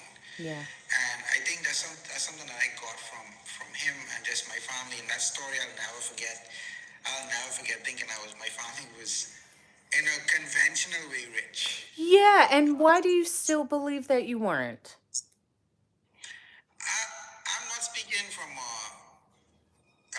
what you gonna say, not figurative or in a hard way. I'm talking we not billionaires. That's what I meant. Why does that have to be the measure of rich? Because if you did not have that to compare, you are. I mean, taking a vacation. Here's the thing. A friend came to visit me in Hawaii, and we went somewhere. And she was like, "Look at all these fat Americans, sloppy with beer cans, and why can't they go to the south of France or south of Italy?" I said, "Here's the thing. That feeling is universal. Whether I'm in the south of Italy or South Florida, that feeling of being on vacation is the same feeling regardless. These people feel that same way. Plus, they're never going to see the south of it. I'm not even comparing it. That vacation feeling is a universal feeling. It's a feeling that you'll feel regardless of where you go. I don't think it's exaggerated when you're in Zanzibar compared to if you only knew about the local lake. It's that same feeling of I'm going away with my family. It doesn't matter where it is. Yeah, it's a universal like happiness. I'm on vacation or it's a I love that feeling. That's why I like crave flying sometimes. because I always felt like I was like taking another trip. Definitely. I mean, I feel that too when I travel to the Family Islands. Growing up, we are taught that, I don't know if we taught it like verbally, but through culture, that going to the Family Islands isn't really, and for those who are not from the Bahamas, the Family Islands simply means domestic travel to another island. I don't know. That probably was obvious. I don't know. Yeah. But maybe somebody needed to hear that. Yeah. Thank But you for clarifying. so we travel, we have 700 islands and keys. So a lot of times you may just want to go to a neighboring island that you've never been to, and most persons from the Bahamas haven't been to more than two other islands other than the one they lived on. Hmm. So I am rich because I am one of the persons. I've been to more islands than most persons I know. Wow. I've been to, if you islands and keys, I've been to at least 20 islands and keys in my own country, right? Yeah. So I love that. I actually enjoy traveling to the Family Islands. And but persons don't see that as a big deal. Some persons like, it's just the Family Islands. But for me, when you actually go, you realize that this is a vacation. This is nice. It's different. And if you really appreciate it, you would see. And if you take the time to appreciate it, you would see that this is just as good as a vacation as anywhere else. I met a tourist from Canada when I visited another island called Exuma, and we had a great conversation. He stayed next to me at the resort in the next room, he and his wife, and we were talking, and it was such a great exchange. He was like 80, and we were talking like we were like the same age, just chatting it up. And he said something that I'll never forget. He said, when you travel the world, you realize that this place is magic. I was like, Oh, yo, yeah. You told me this. I love that. Yeah. Yeah. Yeah. Yeah. that sounded like something straight out of a commercial, a tourism commercial for the Bahamas or some movie on the Bahamas. I'm like, this guy is good. Like, where? But I learned that he is a writer. He writes like short films and stuff, or stage plays or something. Something he writes either films or stage plays. So his mind, he has that writer's mind. So the way he communicates is gonna be expressive like that. Hmm. And I wrote that down. I said, hey, I may want to use this one day, and I'll quote you, okay? And he said, sure thing. So yeah, I realized I got the privilege of knowing that Hmm. my country is magic without traveling the entire world. I began Yeah. to appreciate it. Yeah. And how lucky you are because living on there's magic on islands. Islands are really magical. I think being surrounded by water does something. I think being on the top of a mountain or volcano, it means something. And I'm trying to get to one as soon as possible because I do not like being back on the mainland US. It's such a weird feeling. I hate to bring it back to that, but it feels different. Everywhere feels different. The island life, people are relaxed. It's beautiful outside. There's a breeze. You get some fish, you get some fresh fruit. Not these people there in their cars. They are looking at concrete. Like it is a completely different experience. It really is. And I know because I've lived it. And I have no idea how. I don't know if it's healthy to always have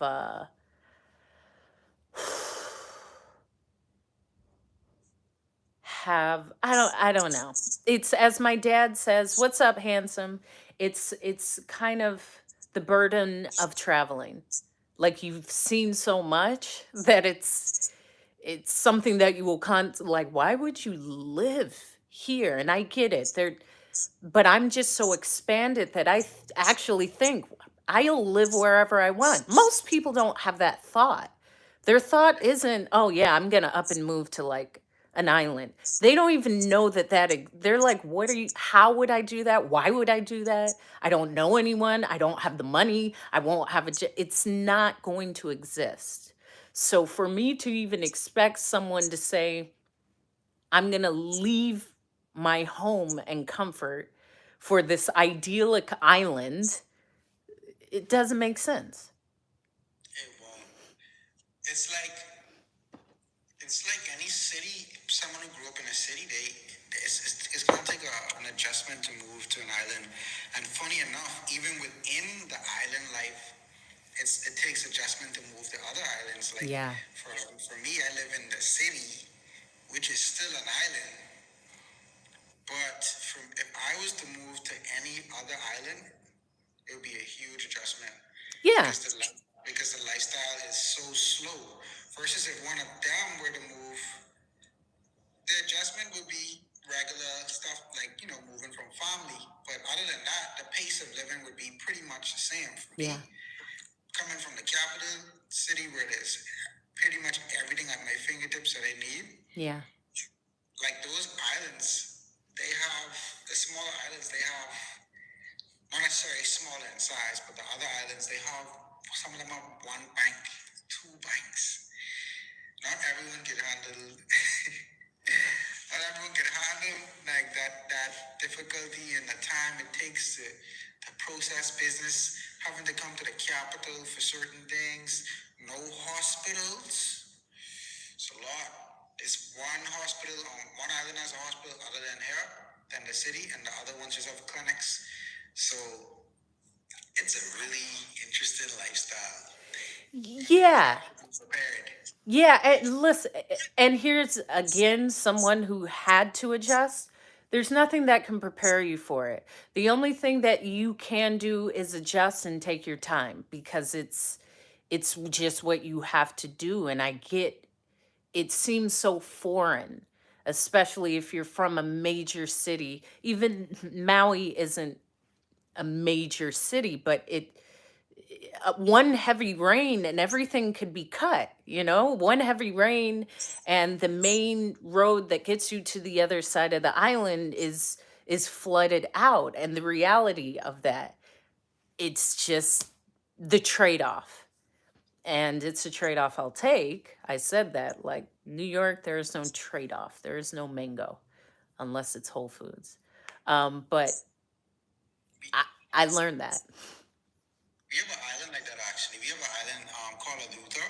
They have a bridge that they call, it's one of the wonders of the world. We have a bridge they call the Glass Window Bridge. On one side of the bridge is, I can't tell you the two different oceans, but it's a bridge that separates two different oceans. Hmm. It's crazy. You have to go, I have to send you a picture or something soon after this.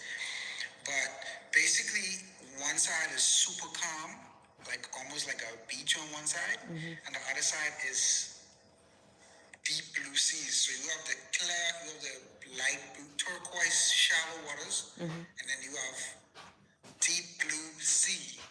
The problem with that is it has when the weather isn't good, somehow these oceans want to collide or something like that. Some natural thing that I don't understand, Yeah. but it starts to get really rough, and if you drive on the bridge during that time, it will wipe you into the ocean, and it's happened before. Mm.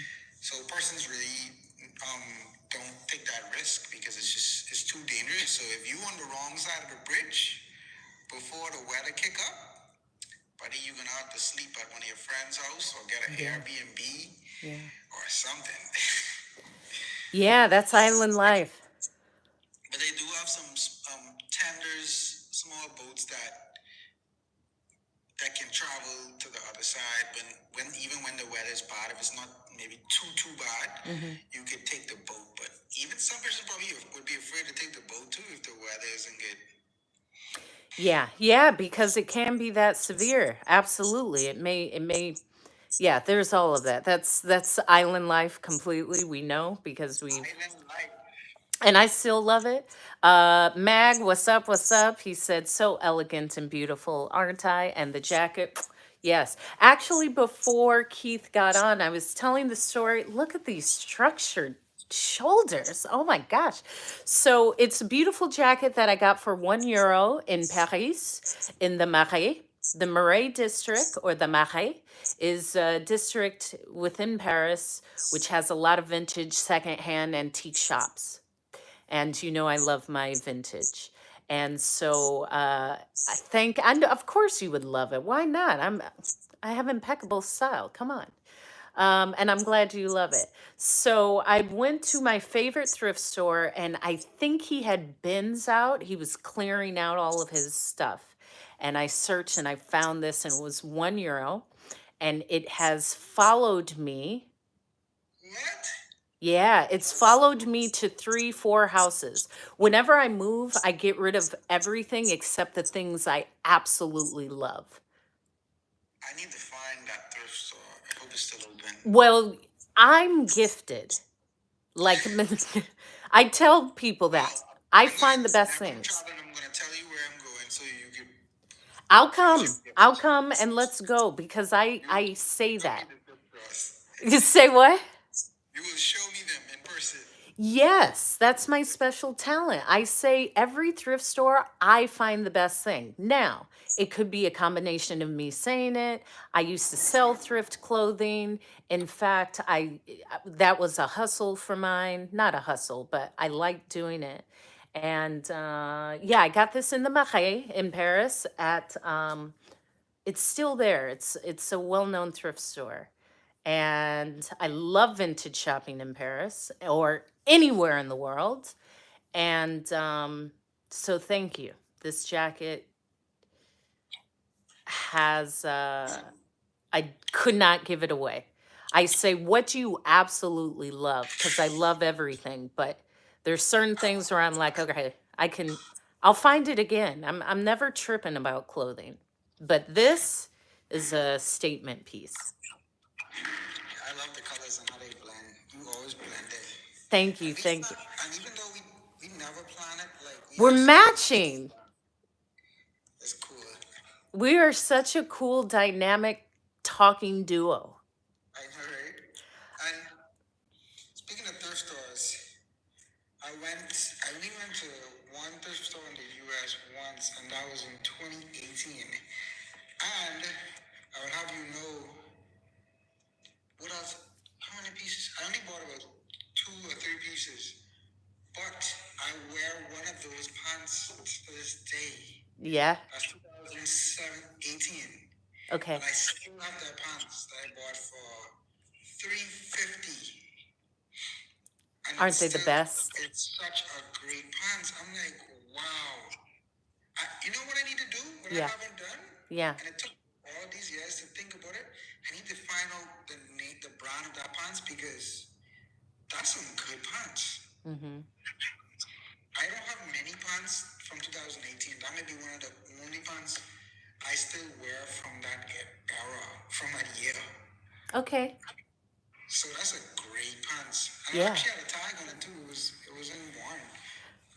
They were there for you. It's such a great feeling to find that because that's what I love about thrift stores because it's if you find something, that's it. You found something. Like I found this and then the price like there's a whole bunch of different elements that work to it. It's not there's every size like it happened to be here for me brand new in my size. That was for me. The fit, that was literally fit for me. Like, it's my best fitting pants. And I didn't have it, I don't recall ever having that fitted. I take that pants to tailors and tell them, make my pants just like this. And they never get it perfectly. Like, I don't know why. Like, I give them the pants and I'm like, hey, this is the pants. Do everything just like this. Yeah. Width, length, waist. That pants is just perfect. Yeah, and then every time you put them on, you have that good feeling of, man, these are some great pants. You're great. Like every day, not every day is a good day to be when you want to be alive, but when I wear that pants, Yeah. I think I wear up on tomorrow. Good. That's going to bring you such a good feeling. I gotta wear up tomorrow. I actually wanted to wear it today from back, but They've been calling you. Thank you, Mag, for liking the live. We got to 3. We got to get to, come on, we got to get to at least, we can't do anything lower than 10, guys. Come on, do I have to stay up? We have to get higher than that. Come on, man. Listen, Keith, so check this out. This is a bit personal. and what? I don't. 10,000 likes. I still learn this stuff, so Yeah, just tap the screen. So Keith, I had a dream that a former gentleman of mine either is going to, well, I guess will have had a baby boy. Would you tell the person like, "Hey, I know that you're going to have a kid and it's going to be a boy." I probably wouldn't. I probably wouldn't. I But also a conversation starter if you want to have a conversation with him. I had a dream and you have a baby, you're going to have a baby boy. I also had the same, like, I was joking to my mom where I had said, what's not to love about me? Because the men, my gentlemen, they love me. And why wouldn't they? I don't even know how you, Wouldn't they? I don't know how you date anyone after me. Like, I have to be honest. I know how people do, but because I'm so dynamic and a lot of you girls are nuts, I don't know how anyone does, but they do. Because I usually run men into the ground where they're like, I love you, Hope, but you're nuts. And you will not settle down with me. And I've devoted half of my life. So I'm just going with somebody else. But Run into the crowd. yeah, men do this all the time. I mean, I'm kind, but men do I this. mean, run into the crowd. I just do what I want. And I'm saying that because I don't mind trying a relationship again. Like, I don't listen to any of these things of I never go back to an ex. Well, so I'm always open. If I'm, why not? Sure. And I remember actually seeing like, oh, I no longer have the grasp over this one. Like he actually does not. I've seen where the person was like, I will do whatever you want to like, I, no, I'm not going to go get you a cup of water. What? Your mom? No, I'm talking about a man. No, you said it so like you said it in a different tone. Maybe that was their Toastmasters voice. When you did like a dialogue. Yeah. So because your tone changed, I figured you were talking to someone else. So you were saying that he was willing to do anything for you, and then you said, "No, you're not gonna what? How did that Oh, conversation? then I saw when like, okay, the example would be the person I men when they love me, they love me, and I understand. But this one, very devoted. Like I'm calling you all the time. You are it. I will buy this. I will do that. I will show up. And years later, actually seeing the contrast of when you're just another girl. Like there's the time when you are the apple of his eye, and then the time where it's like, oh, now oh, okay. I no longer actually have that same uh definition to this person. Now I am just like a friend, but a friend that they will not go the extra mile for. Oh, that's why you said the cup of water after. Yeah. Well, I've never had anyone tell me no to that. Um Of course not. but I've see that's I've actually seen it. I've seen it where it's like, wow, yeah, I can get why this person wouldn't want to deal with me because I Why they wouldn't want to get you a cup of water? no, let me throw that out. That analogy has never happened. But with a We're gonna use that figuratively. yes, because people will get me a cup of water. I like the third. With anyone that I've dated in the past, we've always been friends. And I'm strict with that rule of if we're not in a relationship, there's no intimacy. I don't do, we can just talk or not talk, but there, I've done that once before. It's not a great idea. So as soon as it's done, it's done. And having the person actually being like, uh what is it, just I had that realization like, yeah, they just don't love me anymore. They like me, we're friends, but I see the difference and I will drag that out. Like I can keep that feeling from a person for a while, but actually seeing no, this will never ever happen again because this person actually doesn't see you like that ever.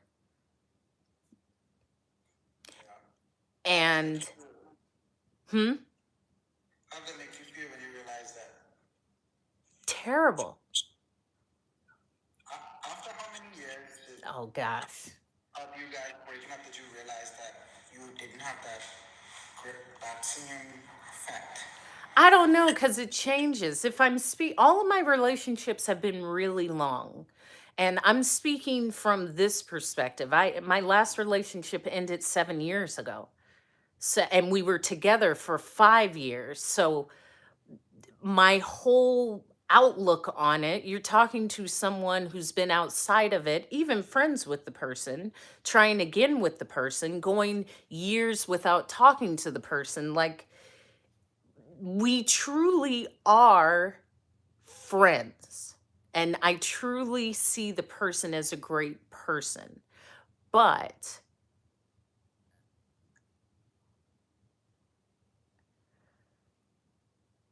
I had a thought like, I don't know if that relationship was as great as I thought it was. But this is me years out. And I've always broken up with them.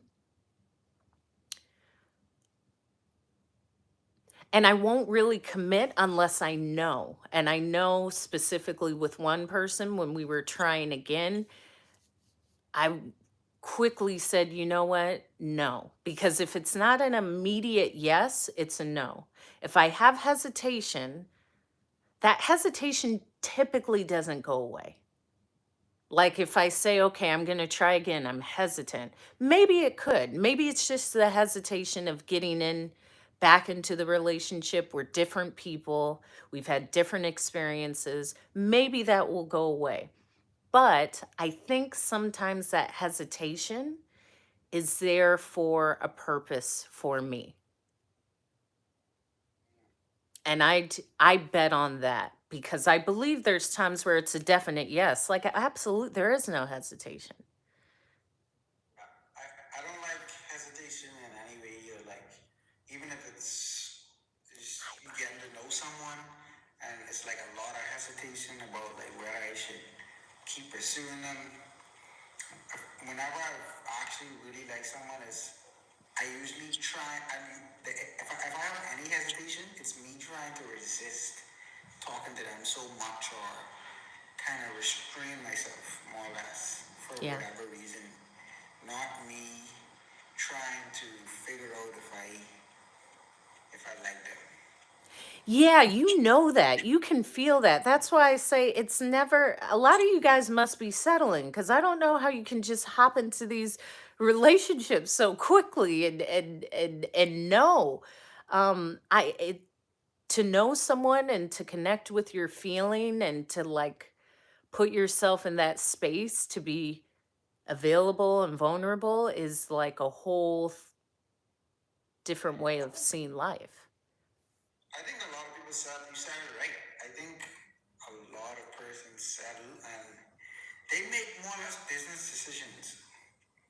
Sometimes you really want this supplier for your business, right? Hmm. Because you notice the best supplier in the market, but that supplier is in, Northern California and you're in China, and you just like, hey, I'm gonna have to go with the guy next door because that's the delivery cost is lower.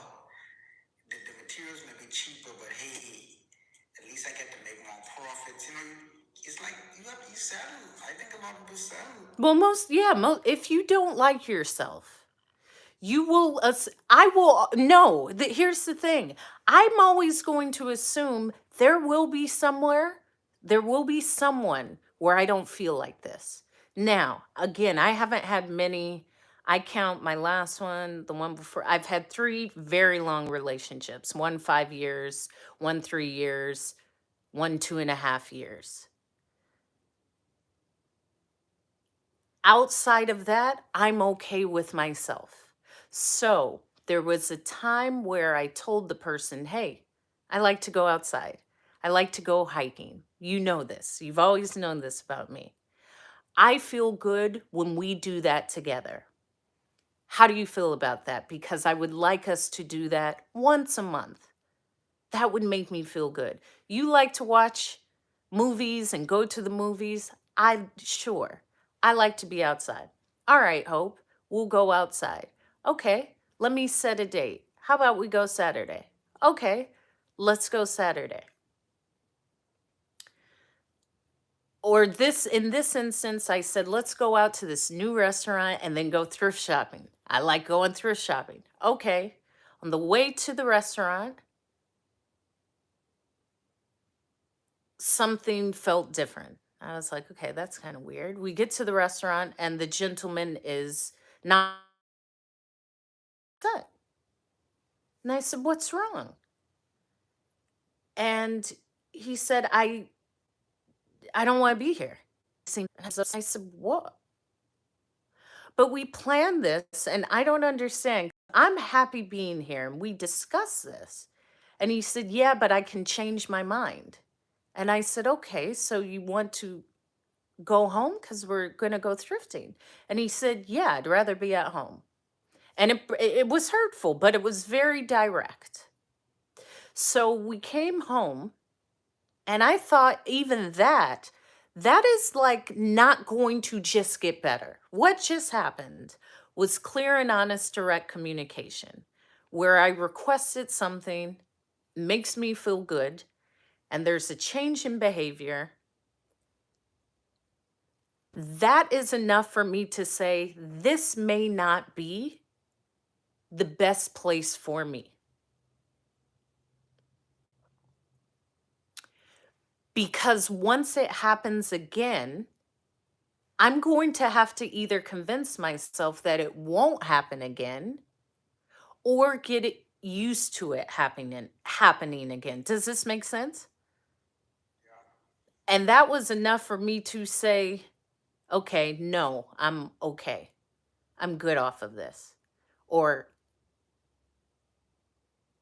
done. Now, if I didn't say it, I can be held that accountable.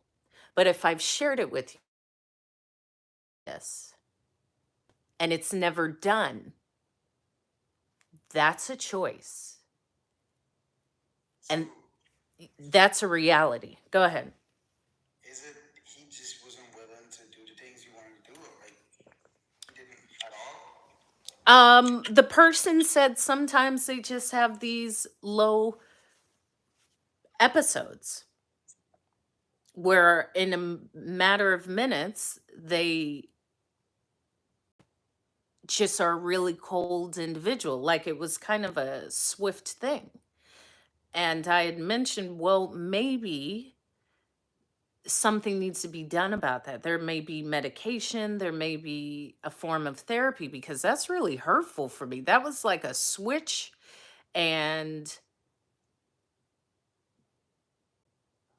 yeah, that wasn't the first time. So I don't know what this is, but this may not be the best space for me. I'm not going to rationalize at that point. Yeah, that's tough.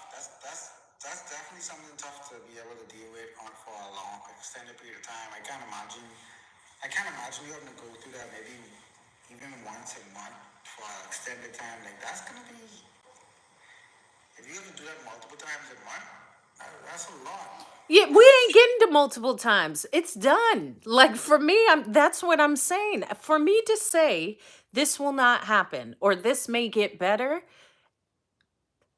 how often is that the case?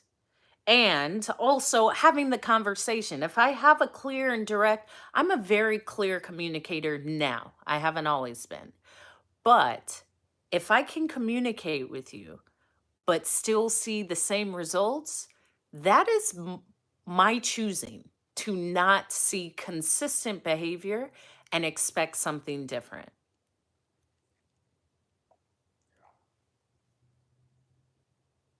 you can't expect you can't you have to see persons for what they show you they are and not for what you want them to be, right? Yeah. Chris had asked earlier how we met. I forgot to answer that, but it just came back to mind. Chris is still locked in. Okay. I'm not sure he's still in. But anyway, Thank you for liking the live so much, Mag. You're always pushing the lives up. And so you're aware, Keith. Uh, just a minute. We are at 2 hours and 6 minutes. yeah, about to head soon if you do I get Yeah. But Chris is still here, right? Yes, Chris is still here. Right? Are you? Just let me know if you are, Chris. But anyway, I was gonna ask you something before. How we met, I remember. No, I wanted to see if Chris was here first. Okay. Yeah, it goes by so quickly, doesn't it? It does. That's why I had Time to. flies. Yeah, it flies. However, I had shared with you 2 hours, and I do not want to allot more of your time. I may stay on. Um, and before, I know you're going to scoot, but how do you show yourself love? How did you show yourself love today? Yeah. Well, I show myself love by one of the things is just going to the gym. That's something I really always wanted to do consistently. And you know this, I just always wanted to be consistent. I knew that's something I wanted for myself. Exercising. I've been an athlete my whole life. I've always enjoyed racing. Way before joining a track team, I've been running, and every day that was my hobby from kindergarten. Every day I'd go outside and race. So I just love being athletic. I love movement, and being able to do that on a regular basis now is one of the biggest accomplishments for me right now. That's the most visible way. But another way is just continuously improving, making myself better, and making my space more comfortable. Yeah. Something that I've taken up now. So investing in a nice bed, like it's Yeah. simple things. I was bed shopping recently to buy a new bed, and I had a single bed. Hmm. BB says great combo. Thank you, BB. Thank you. You've been locked in. Yeah. Like in and out or consistently. You've been locked in on with the comments. I appreciate your comments all night, but I'm used to a single. Well, my home at my parents' home, I had a queen bed, nice bed. When I went to college, I had a single bed, Hmm. and I moved out of my home, my family home, about 2 years ago, and I had a single bed ever since. Hmm. So I'm kind of used to this like single bed, like bachelor kind of lifestyle because I've been to college for 5 years, and then over that's like almost 7 years in a single bed, you know. But anyway, I said it's time to get a real bed. Right? a Yeah. bigger bed. Yeah, you're Nothing, right. Yeah. nothing wrong with a single bed. Nothing Yeah. wrong with a single bed or a blow up bed or whatever. But I just felt like it was time. Mhm. And now I'm looking at beds and I'm saying, these beds are this price. You know, you get the cheaper ones. And I was like, I heard those pillow tops are nice. I said, I keep Yeah, looking I at love pillow. a pillow top. So I was like, do I want to spend extra money on a pillow top? I could save that money. When I felt that pillow top, I said, yeah, Yes. pillow top it is. So I got that pillow top delivered. You did. You got it. I got that pillow What top, size? queen size pillow top. Okay. Okay, so when does it arrive? It's here. Oh, is it new today? It's new this week. I got a new frame and everything too. So I got it on Monday. Okay. So yes, and it's just small things like that that actually just makes me happy and makes me also realize that I'm really like I'm really like I don't know. Like it's like a maturity thing that I realize I'm really maturing because I get excited over things that I would never think a few years ago. I would never think I would be excited and that it would make me happy. Yeah. Like getting a pillow top bed. Like why am I so happy about it? You're an adult. I know why I am, but Yeah. I love it. Yeah, that's real adult stuff because investing in a nice bed, you're excited, like, oh my gosh, my sleep is going to be great. And it does make a huge difference. I think that's a beautiful thing. I love a pillow top. I love a really soft bed. But we know you love the finer things, so No, I just like what I like. Listen, yeah. you do you what you like are the finer things. Are they? Compared to who, though? They just happen to be the finer things, and compared to life. It depends who you're comparing. I don't, sure. Okay. I like what I like. I don't know, but I can change my mind at every time, any time. That's kind of the drawback.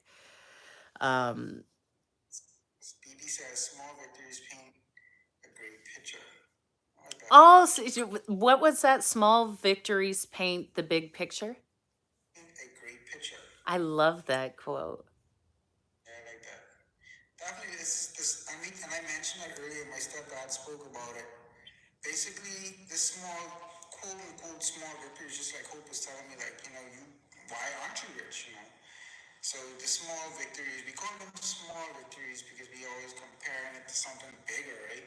But they really victories. They Exact. are small in a worldly sense, but they're pretty. They make big differences. Like you say, is in the grand scheme of the pitch of your life's picture. Hmm. Makes it yes, sleep is important. So I've been Very. good. I've been sleeping good. Yeah, and kudos to you because that is a real investment. That the thing is, it is a real investment, and you don't know until you do. But that's important. I'm glad you shared that. What do you want to close with? Because I know you have to run, so I want something poignant. Well, with you, tell me. I want to hear yours too. What do you do? Let me think of the question first. What do you do to what's it? Show myself love. I was gonna say make yourself happy. Show Oh, yourself.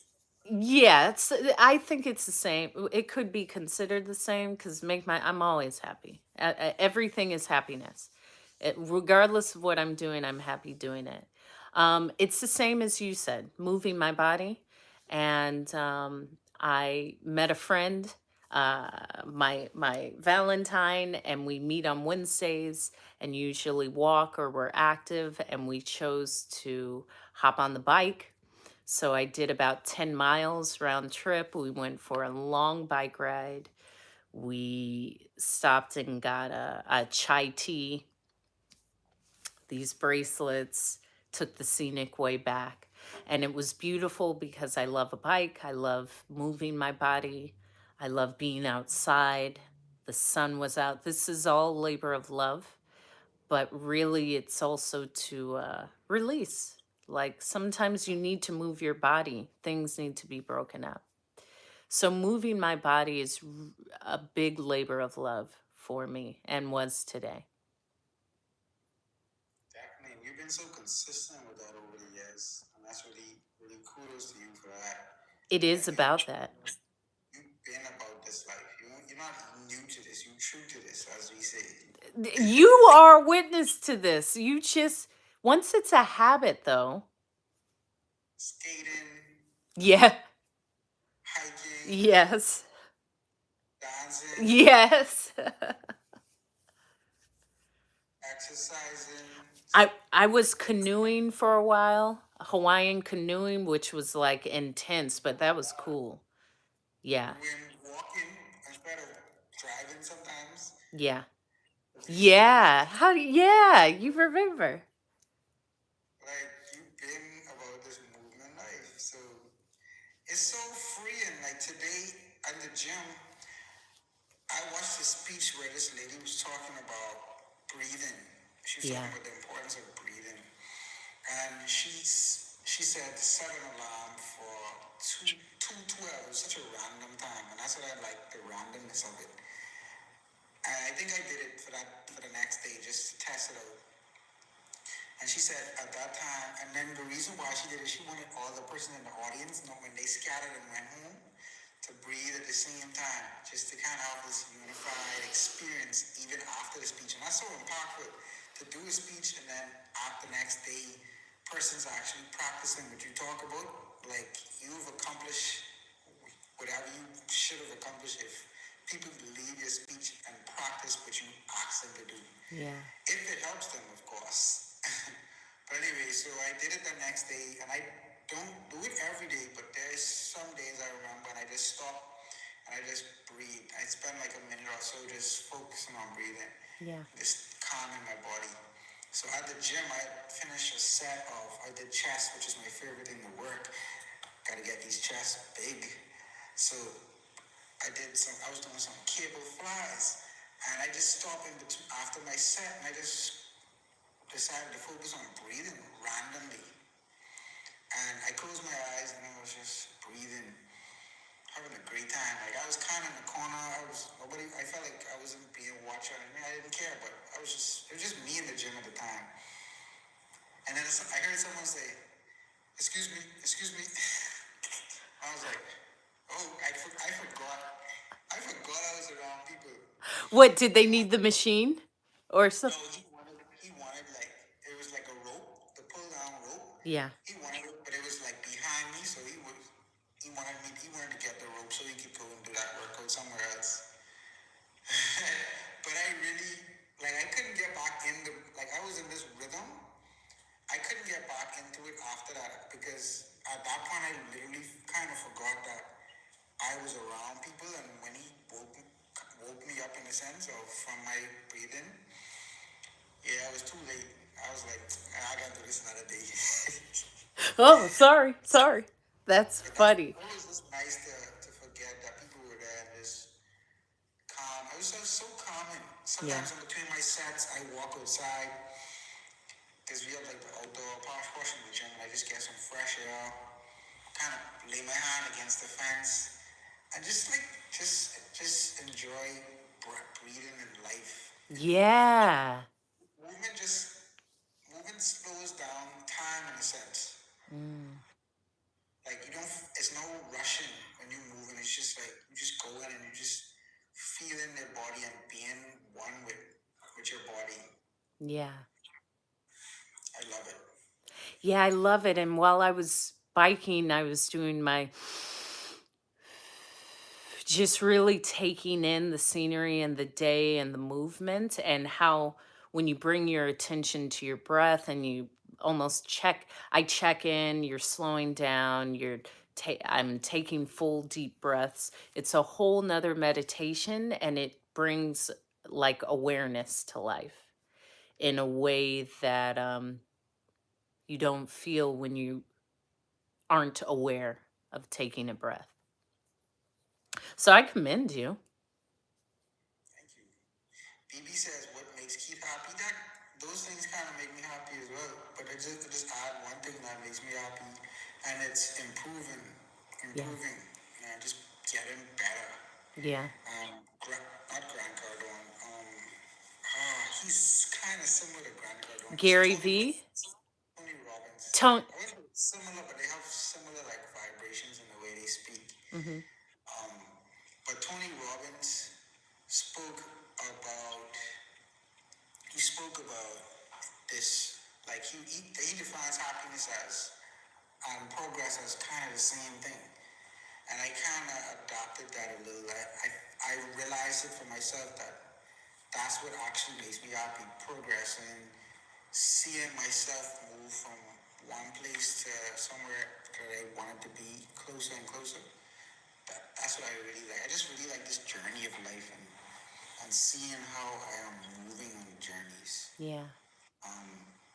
So right now, when I talk about that bed is more than just a bed. That's progress for me. That's me going from sleeping in a single bed from 2018, Yeah. and now 2024 I have a pillow top queen size bed. Ooh And part wee. of the reason why I was sleeping in that single bed is because I thought that was like, in my head I was like, well, what I thought I was willing to invest in my sleep. Hmm.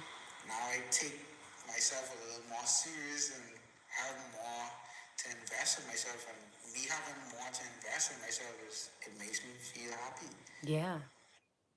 That is a labor of love to invest in yourself, especially in a ritual like sleep. Sleep is keenly important for repairing, for restoring, for resetting. It's a real labor of love to be aware of that. Yep. BB asks if we come on regularly. She loves to vibe. I assume that it's a female. I don't know why I saw it, BB. If you're not, BB, are you a male or female? But we do come on live. Happy to say that we come on Wednesdays. Hope, I have something I was supposed to tell you. Tell me. My coaching calls for my that thing that I told you about, Yeah. that new speaking club Hmm. is on Wednesdays. So I didn't want to tell you this Wednesday because we already made this commitment. Yeah. Um, Okay, but so I'm we'll change it. Thursdays. Okay. Yeah, Thursdays or is Fine. Or Tuesdays? Tuesdays or Thursdays. Tuesdays. Tuesdays is fine. Yeah. Tuesday will is a better fit. So we'll do Tuesdays. That's easy. So everyone's hearing it will go back a day. It will go back a day. Cuz Thursday yeah, we'll do Tuesday cuz Thursday I don't typically speak on Friday. Sometimes I do, but most of the time I don't. So Thursday is usually a longer live and maybe something extra. And BB, you should follow Hope. Hope goes live almost every day. Yeah. Yeah. So you'll get me on Tuesdays, and I will hop in on some of our other lives. Yeah. Yeah, but definitely Tuesdays. Okay. Yeah. I'm making some of the gym out of the gym. Hope. Just we have a room in the gym that's usually kind of empty. Okay. I think I may do 1 or 2 lives from the gym. I think you should. I did one from Toastmasters. I went to a Toastmasters meeting on Tuesday and I went live in the Toastmasters group and did a table topics. It's all content. Live. Yeah. TikTok is live. Yeah.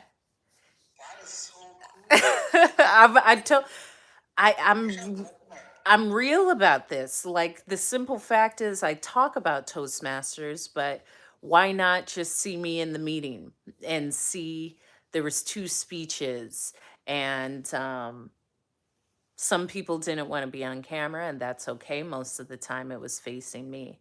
But I made sure like I want to do a table topics and I did a table topics and it was a nice meeting. So yeah, I do go live when I'm out. And on my bike rides, I'm going to go live. So next Wednesday, we're going to do a bike ride like on a little trail. And Do you you'll have like a bike holder thing? I will order one. I had one. I currently do not. However, all it takes is ordering. You you invest in yourself. You have all the little things you need. And I always have everything I needed every time because I said, "Do you have duct tape? I don't have the attachment. I could just use duct tape." Like, here's exactly, just be resourceful. And thank you for sharing that. Huh? Nobody, you know that. Have you ever heard that meme? Nobody will know. No, but it's the truth. No, oh, nobody will know. Like the sound on here, It's like a meme that said, "Nobody will know. Nobody will somebody know." will know. No, nobody will. It was it that one? No, no. No, you just keep saying nobody will know, but it's like I don't know, it's like a funny way of like showing like behind the scenes kind of stuff, I guess. Yeah. They probably grabbed it from like a movie or something, and then it just went popular. Yeah, that's true. And as I said, thank you because you remind me of these things. To me, it's just second nature. And because I'm truly invested with content creation, there's kind of a nice feeling to see, like, wow, look, this person rides a bike. Not everyone's going to do that. And I think even if I'm not speaking, it's just like a nice way to see life. So Tuesdays, you will be seeing Keith. Everyone on my side, Mag, Brian, L359, what's up, what's up? Um, Follow Keith. We will be doing things that will inspire everyone. And I enjoy these because not only do I get to catch up with you, we actually, remind each other that we're okay and we're doing it. Definitely. We said we were going to do table topics to start. Can we do table topics to end? Of course, of Can we course. do table Okay. topics to something like gets us excited? Yes, I love a table topics. I love I table. want to be the end because it's like, you know, you get, but at least we end on a high. We will always end on a high. Yeah. So, table topics. Okay. So, anyone on my side or Keith's side, put in the chat a outfit. So put this is going to be actually something with love. Give me 3 words and one of them has to be love. So it can love apple pie. I love you. But if you say, okay, Love your life. Love other people. It has to be love and something else. Put those 3 words in the chat. any sentence that has love in it, Yes. And we are going to do a table topics, which is just an impromptu speech, which is between 1 to 2 minutes long from the words that are submitted in the chat, which I love. And I love a table topics. I will always participate in table topics. And I'm waiting for someone to put Mag. I'm waiting for you. And if we need to, put 2 different ones, Mag or Brian or who is here. Thank you, Mag. We're up to over 6,000 likes. nice. Yeah. I made a new vision board too. Anyone on the chat, you can put, who we got? We got Linda, we got God's daughter. God's daughter. Wow. We got the end. Give us a topic, anything about love, any sentence about love, and we will make a short speech on it. Let's go. Let's see what we got. Let's go. Let's go.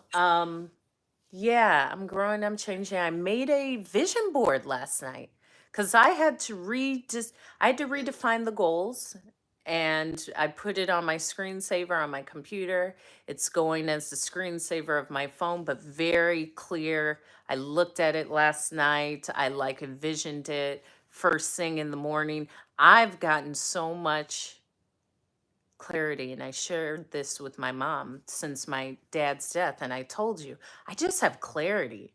Like, this is it. This is what I need to do. This is what I need to focus on. Everything else actually isn't adding. This is it. Go. And I'll send you the template in Canva if you want to do it.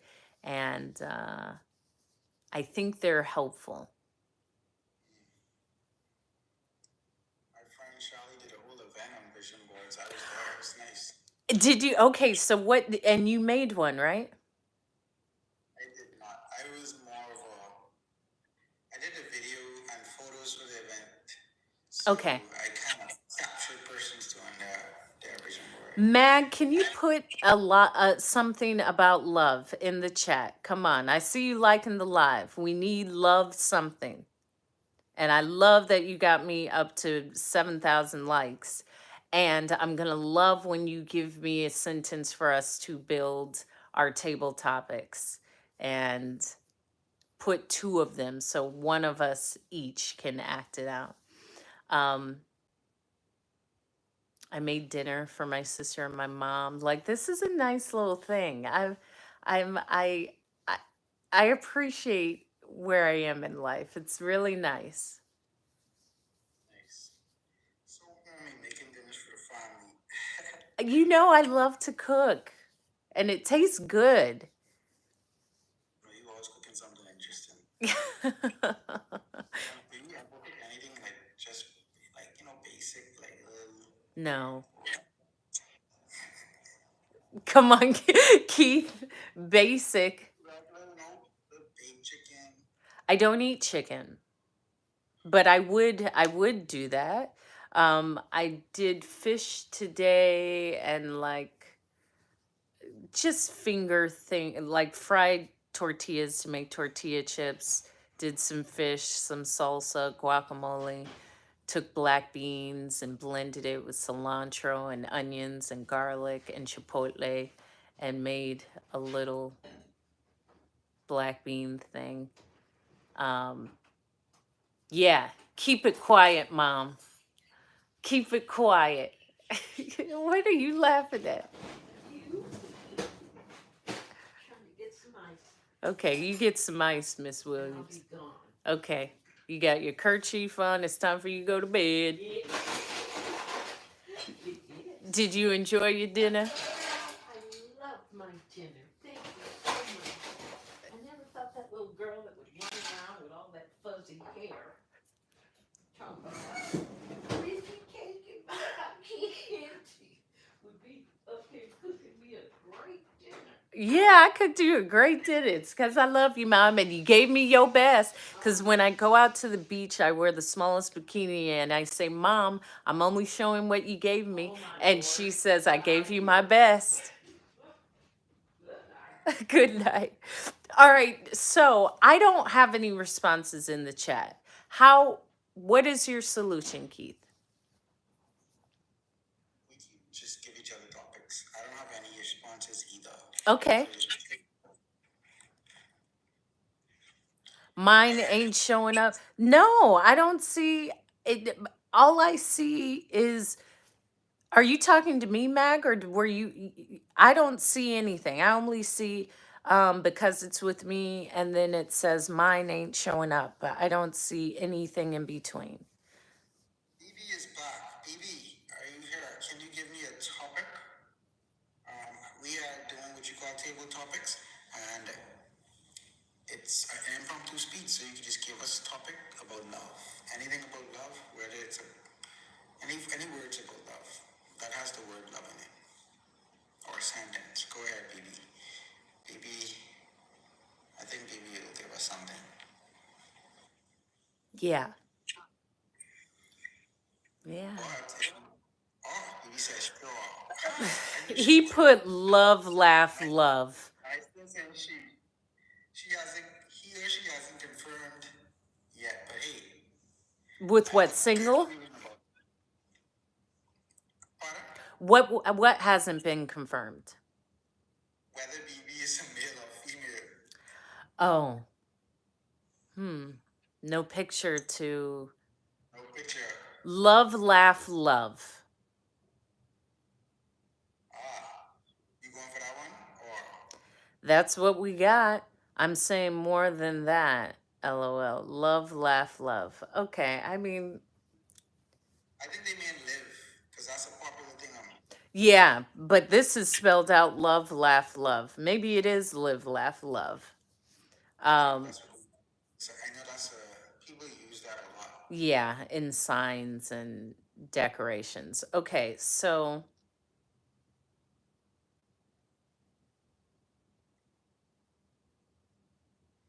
I just waiting on BB to give me her topic. okay, so I'll use that one. Let's go with live. Live, laugh, love. Okay. Unrequited love. Okay, so Judy Moore put unrequited love. Well, that's a big one. I'm not going for that one too. I'm sorry. Whatever one let's see if there's any more, because any sentence with love, we will make the table topics around it. TikTok ain't doing me right. I don't see anything. So unless you're putting it in his chat, all I've saw, the last thing is that you said I'm saying more than that. But yeah, maybe it is editing what you're saying. But if we don't have two others, then we'll have to use the two that we have and make the best out of it. Because talking brings something out of me. BB says love languages. Okay. Are you ready for that one? I can go with that one. Okay.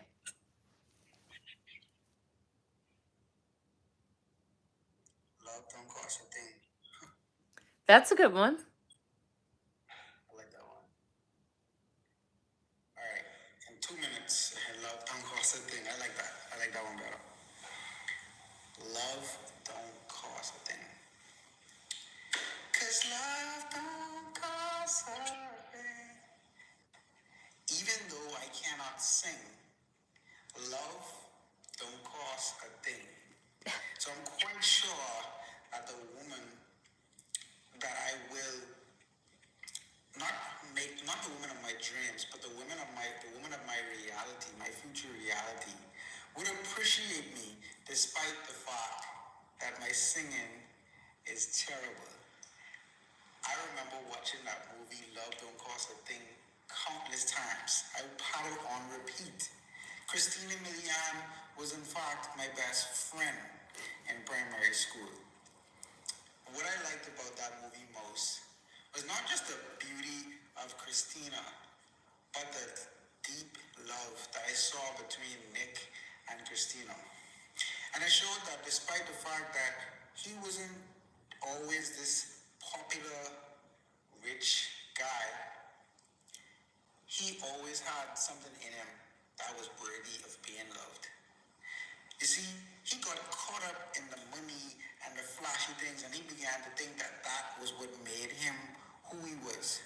But when all that was taken away from him, and when he became just a quote unquote normal guy, she still loved him. I ask you, what is it that you have in you right now that you don't realize you have? Who do you think you need to be to walk the path that's already set for you? I'm going to encourage you to find that love that's in you, to find that gift that's in you, that talent that's hidden in you. It's hidden like treasure, priceless treasure, because love don't cost a thing. Find that thing, pursue it, be love, be gifts, be those talents, and be great because you are love, and love don't cost a thing. Wow, that was so good. I love that. That was every component. That was so good. And I didn't say thank you at the end. Exactly. That was the other thing. Because at Toastmaster, yeah. Would you know that it's because you had me so aware of it? It was in my mind, and I was like, no, don't say it, don't say it, don't say it. Thank you, Hope. Yeah, that was very good. A plus I plus love plus I plus. love that topic, Deidre. Thank you. I had fun with that. I had fun with that. I like that. I like how you took it around. I like how you had a call to action. I really love how you closed it. Um, that was really good. That He was says great. finger snaps. Thanks, BB. Thanks, BB. All right, Hope. I can use that same one, or is there another one? Use that same one. I love that. I want to hear you on the same topic. That would be good.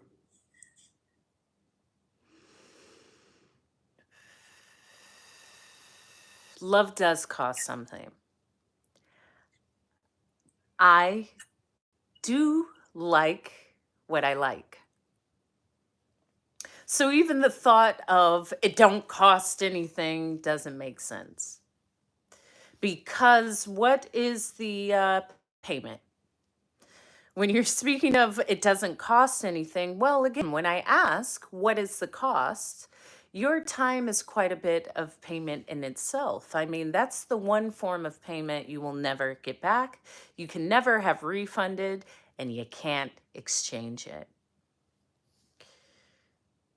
Your physical being is also something you can exchange. This body is a one time thing, so treat it well. So when I think of the saying that love don't cost a thing, well, that wouldn't apply to my body because it costs everything. For me to feel love and be the essence of love means I'm constantly, as Keith pointed out earlier, investing in myself.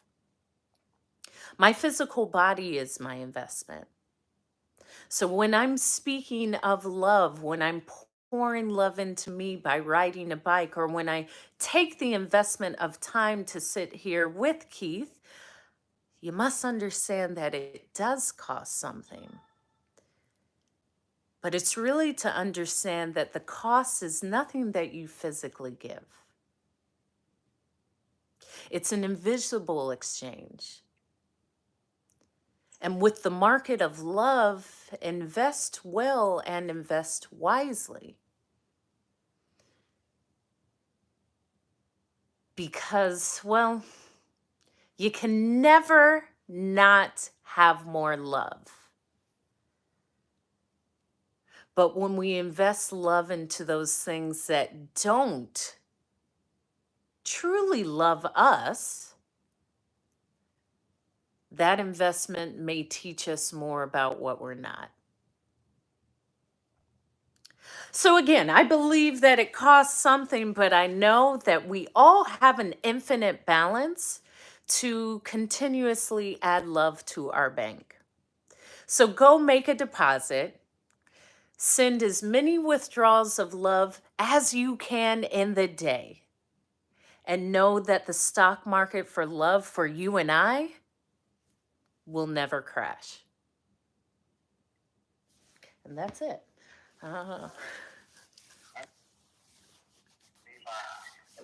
I saw you kind of like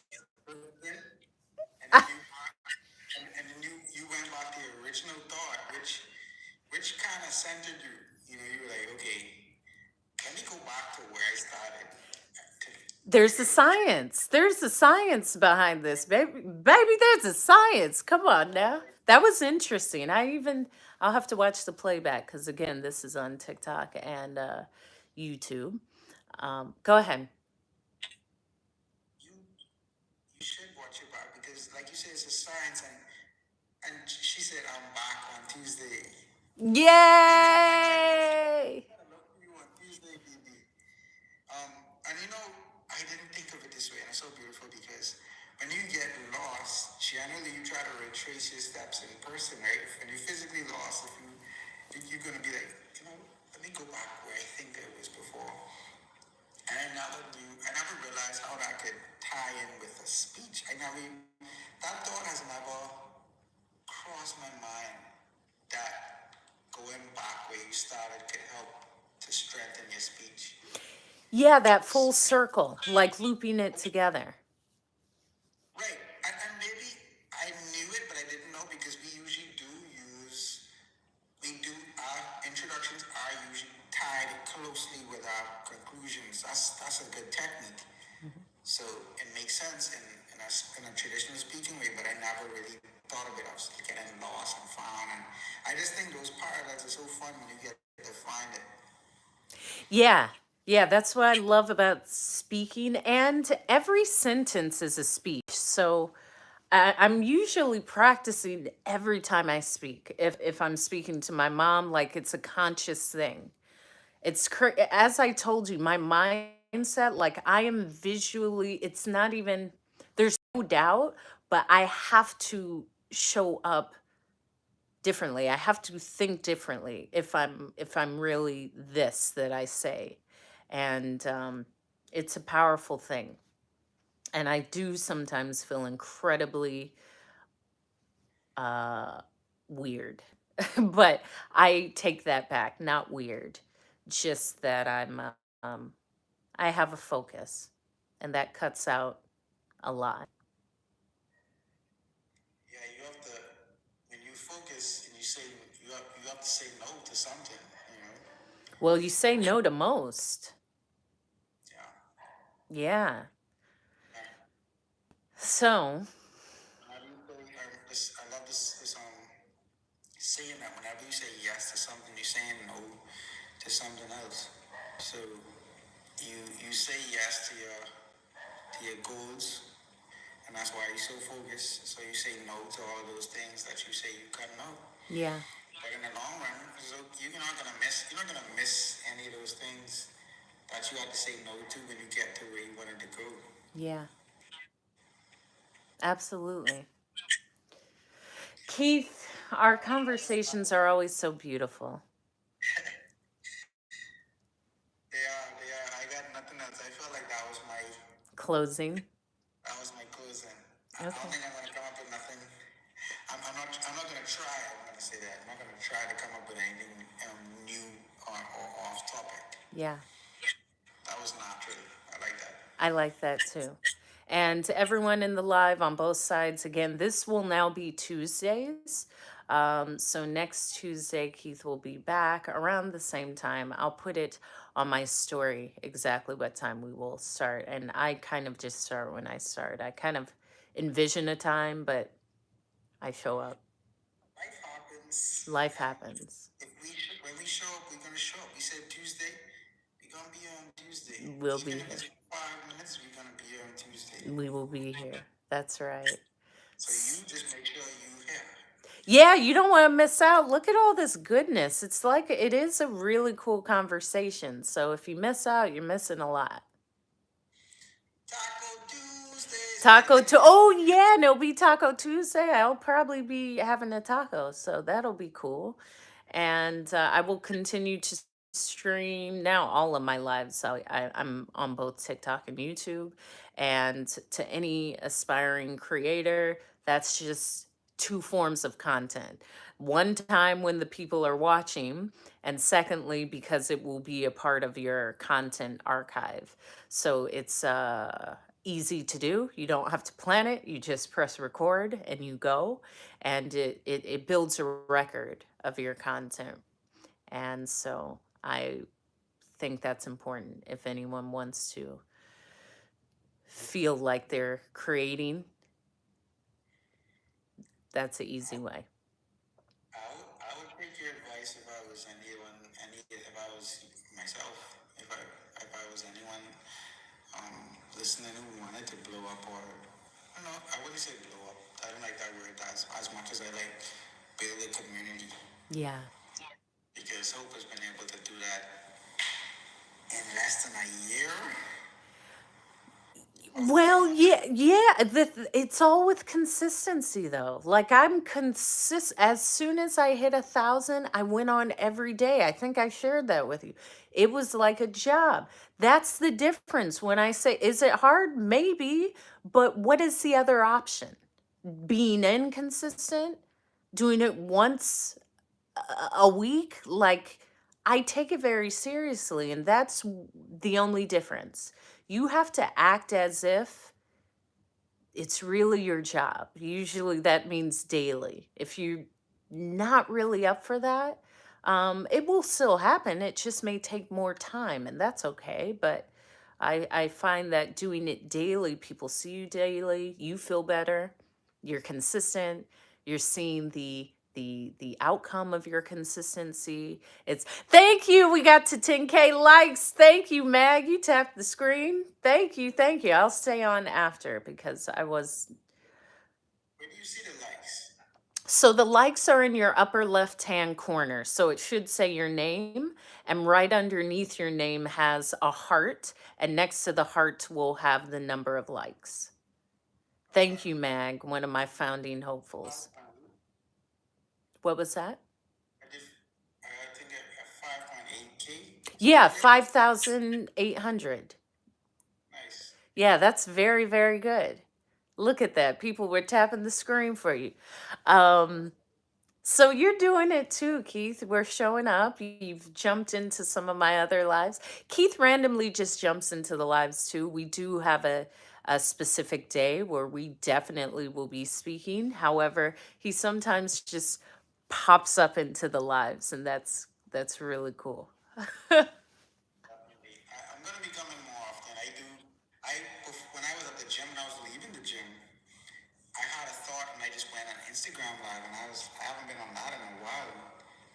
I said, you know what? I may do micro lives. I feel really motivated at the gym, Yeah. but I don't think I will always go from the gym. But I like that one. I was doing some push-ups. My last workout was just some push-ups until failure. And I just went on the live while I was doing that to say the thought. And I kind of just said the thought. Some person joined and interacted. And I ended it. It was about maybe a 6 minute live. And like you say, it adds content. So I'm like, that's an easy way to add content and valuable content. Yeah. And if I could do a 5 minute, I could really, hammer in a 5 minutes. Like Yeah. I could do a lot in an hour, but Yeah. if you give me 5 minutes, I feel like it adds a level of intensity Yeah. and it's something that I could definitely start with, seeing that I'm just getting back into the groove. I could do that like every time I go to the gym. Yeah. So Absolutely. just an idea for myself. I gave myself. I think I'll end the gym on a motivational note. I'm excited to see it because if you said it, that means that's something that you are actively going to pursue. I'll just give thoughts. Just around whatever thought today. I was thinking about the thought. I'm listening to Atomic Habits, and I was thinking about. Oh, yeah, I read that in my book club. Nice. I just joined a book club. One of my friends had a book club for 3 years, and I just joined it. One of my close friends. Hmm. They read that, and she's one of the reasons I decided to read it because I saved the book maybe 2 years ago. I was saying, oh, I should read this one day, and then someone mentioned it last week, and then my friend posted it earlier this week and said this was a book club reading. I'm like, okay, I think it's time. When I started listening, I listened to like 6 chapters straight one night. And I'm on chapter 11 and I just started on Monday. So this is probably the fastest listen I've ever done, like really into it. And I was just talking about one of the habits that I realized that I had and I didn't know. Hmm. And it's basically attaching your goals to things that making it harder to break your goals. Hmm. So you set a goal for yourself and you put aside you make it in a way where it's almost as if you give yourself more motivation. So for example with the gym, one of the reasons I stayed consistent is I decided not to do month by month, but I bundle it. So I do 3-month packages. Hence, it's kind of harder for me to miss because I'm like, I don't want to waste 3 months worth of, like, I don't want to waste money at all. But wasting 3 months worth of money, gym membership, yeah, I can't afford to just be throwing away money like that. That's how I started off. Not now. Now I do because it's convenient and I like it. And I save a little bit of money by doing it, by bundling. But when I started, it started as if I want to go to the gym. I don't want to waste money. So I'm going to go to the gym for at least 3 months. Yeah. And then I did it for the next 3 months, and it was the same thing. I don't want to waste my money. I want to go to the gym. It's a bit hard, so I'll go again for the next 3 months. And if you do that for 6 months, after 6 months, it's not gonna be about saving money or about not wasting. It's gonna be about you're gonna find another reason, and now I just do it because I love it. Yeah. So it doesn't matter if I do month by month. I'll still go. Yeah. So I love it. I love that. I love that I was able to see where I implemented something that I never even heard about. Nobody taught me that technique. Yeah. And it's so cool that some of the things we do some really good things naturally. And sometimes you need to learn it from in a traditional way, but it's fine. Either way, it's fine. Once you get the work done and you reaching your goals, it really doesn't matter how you got the information. Yeah. But I was Absolutely. really happy to know that I was implementing one of the tools that he was giving away. Yeah. So I decided to share that one. Well, that one's good. Yeah. I'm encouraging you to complete the book, and yeah, it is helpful. It's a helpful guide. So I encourage anyone to look up Atomic Habits. The audio book is for free on YouTube.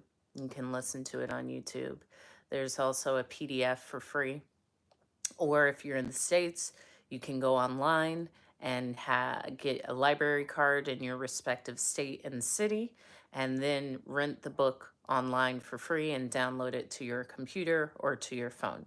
I'm constantly going to the library and I read, so there's many avenues to have these books without actually purchasing it. So with that, yeah.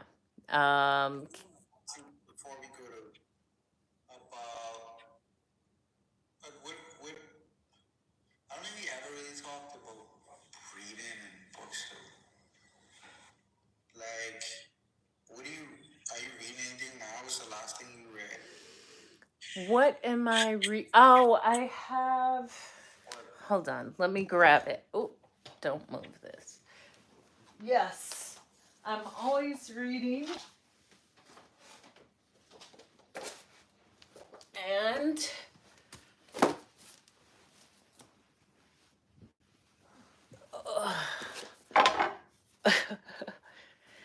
this Sun Tzu, The Art of War for Managers. So it's like a business book about some of the practices from the art of war.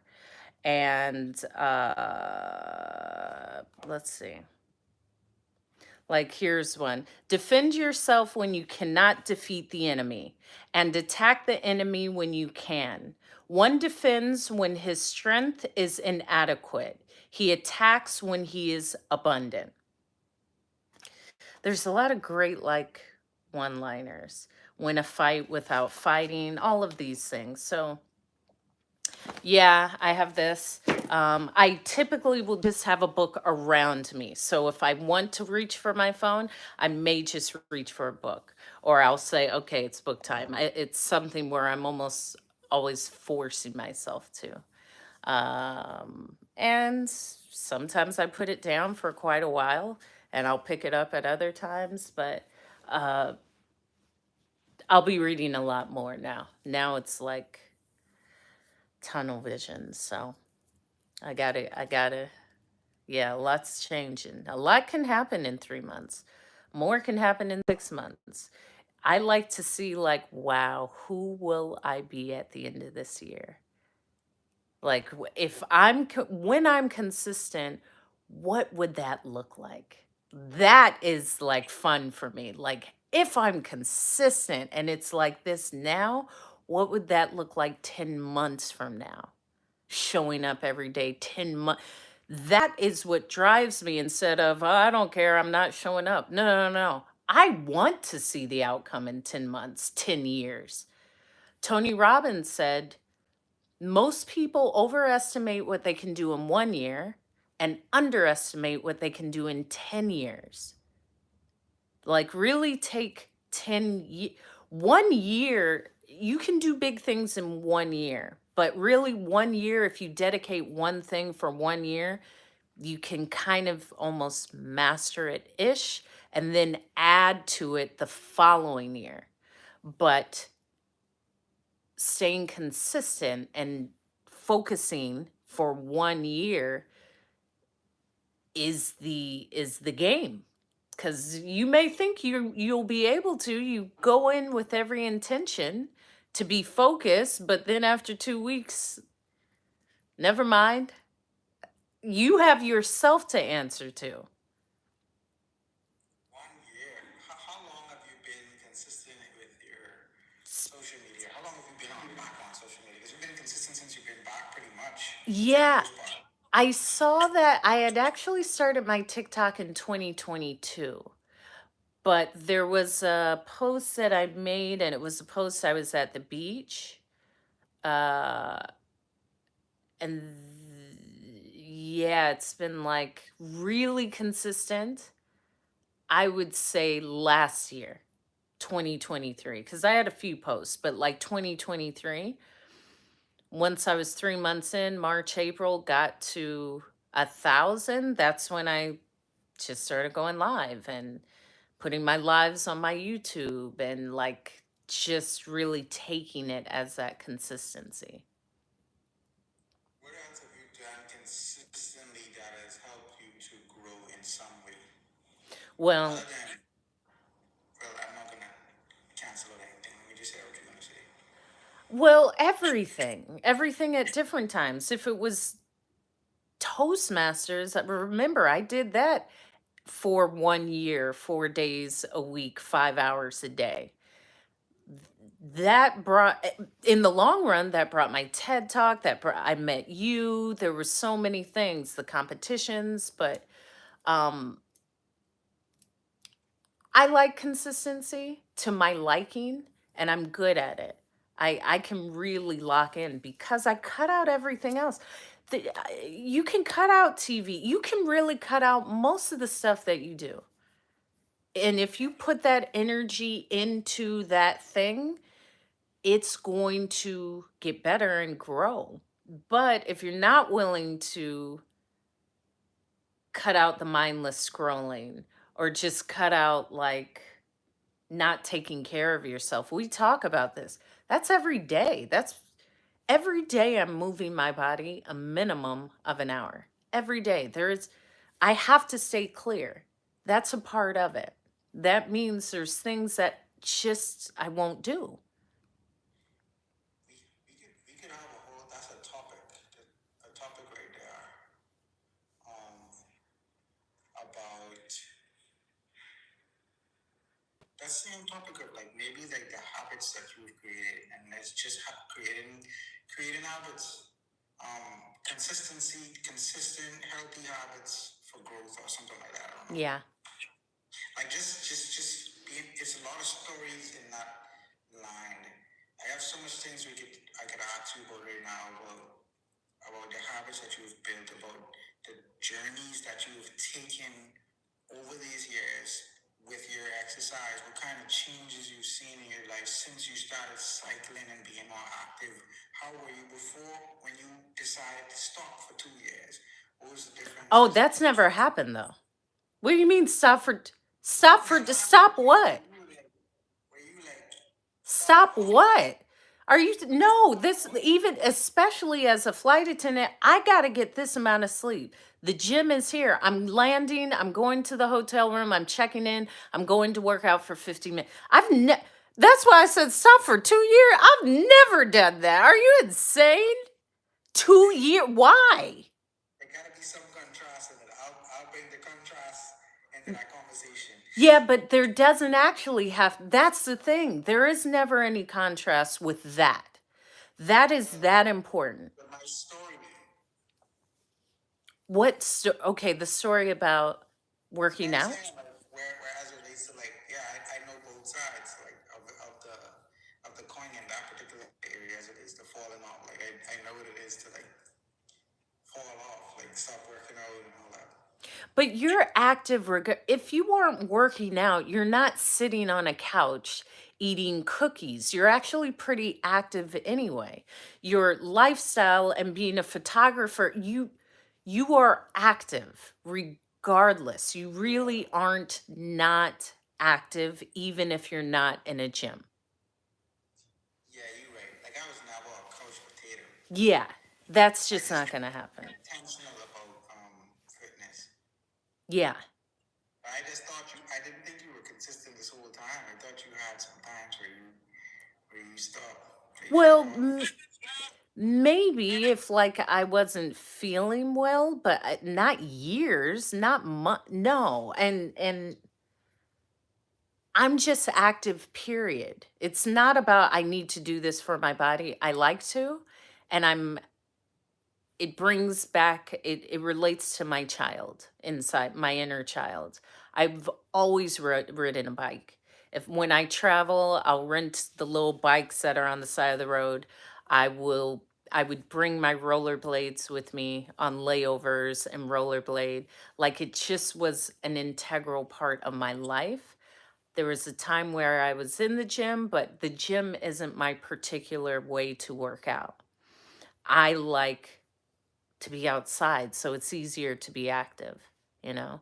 If I'm swimming, if I'm surfing, um, that's the workout, but it just comes down to moving my body. Yeah.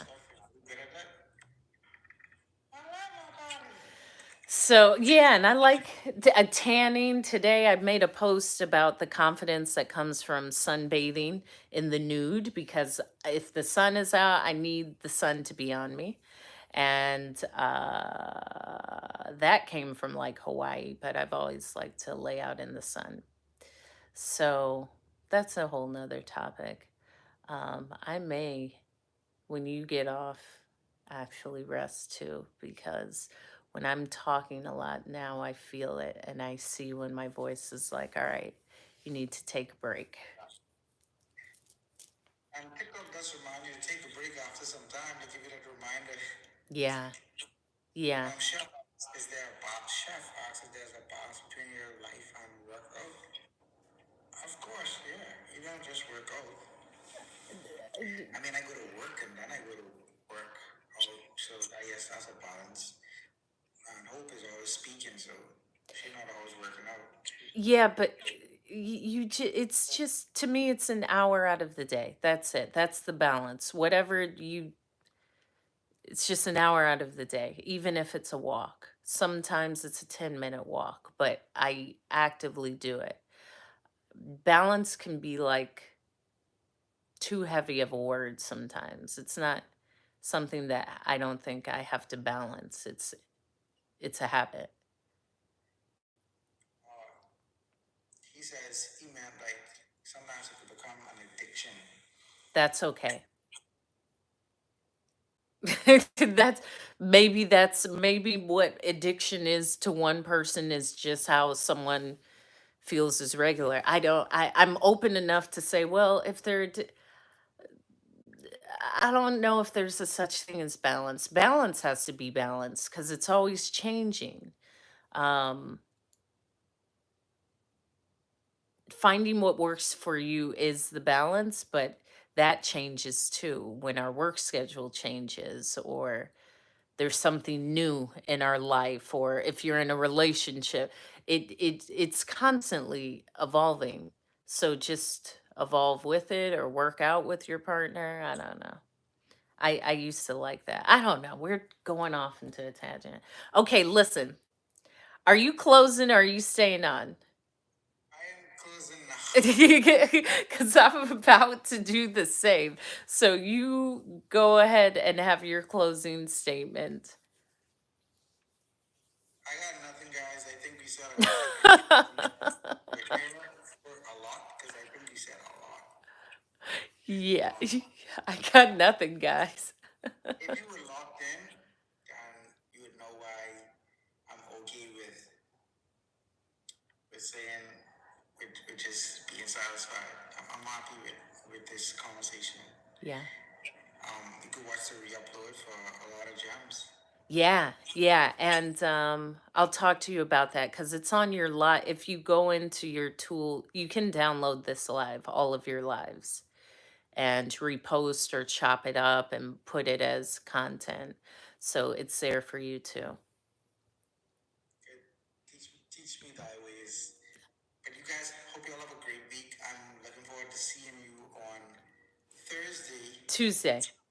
Tuesday. There we go. Chef just followed both of us. Yay! Bro, you ain't even seeing nothing, bro. You come at the end, like both of us literally, I can see Hope is a little tired. I see it. I'm tired. So you literally ain't seeing energy, but I love it. I love it.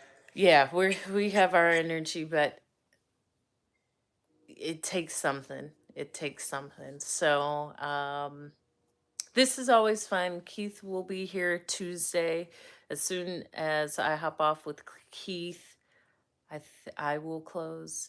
And it's been fun. So follow Keith, stay on your workout, and all of that. Awesome. Welcome from the UK, Chef. See you on Tuesday. Hope you can join us. We will see you Tuesday, Keith. Bye bye.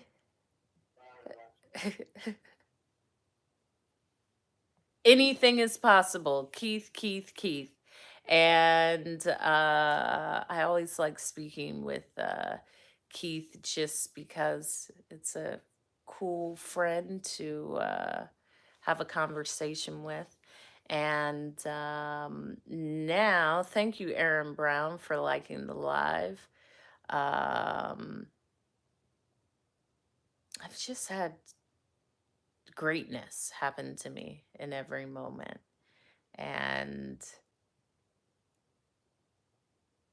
I'm learning to redirect any negative thoughts, which sometimes is what I'm picking up from others. I'm also learning that. But to continue, thank you for continuing to like the live, to understand that your process is always changing. So when you judge yourself, you're judging from a different position. You're judging from who you are now, not who you were at that time or when you chose to make that decision. So give yourself grace, give yourself compassion, give yourself that space and time to say, wait a minute, when I look at it from my eyes, from my perspective, from my mindset set as of now, I'm somewhat disservicing myself, because if you judge yourself, you're judging from a past version of you that was making the best decision for themselves at that time. And I share that because I was doing that, and I was saying that with relationship to others. Hey, no need to like judge because you're in a different space. So, however you see it now, and the information you have now isn't what you had at that previous time. So, to pick yourself apart or judge yourself or say, this would have been a better decision to make, well, sure, but you didn't. So, it doesn't matter. And to give yourself grace and know like the judging isn't helpful. It isn't helpful. And I'm reminding myself of this. And also with the mindset thing, like I see myself as something and I just show up as it and I just imagine it's done.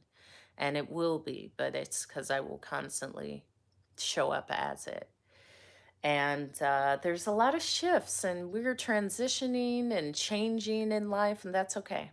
Allow it to happen. Thank you, Mag, for sharing the live.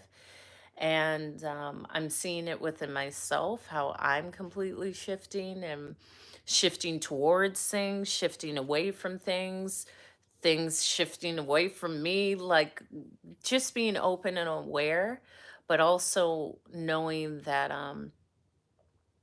it's all working out in your favor. And that's helpful. So, with that, uh, give yourself the grace. Judgment's not helpful. Be open to change. Be open to people changing, you changing, just change.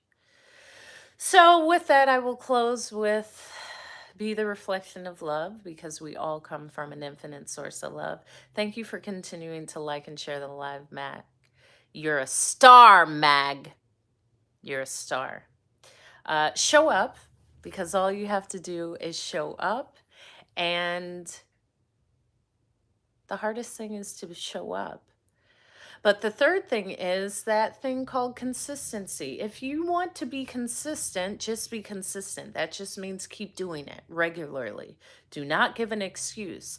Have the excuse for the excuse and just do it. I am, thank you, the only one in here.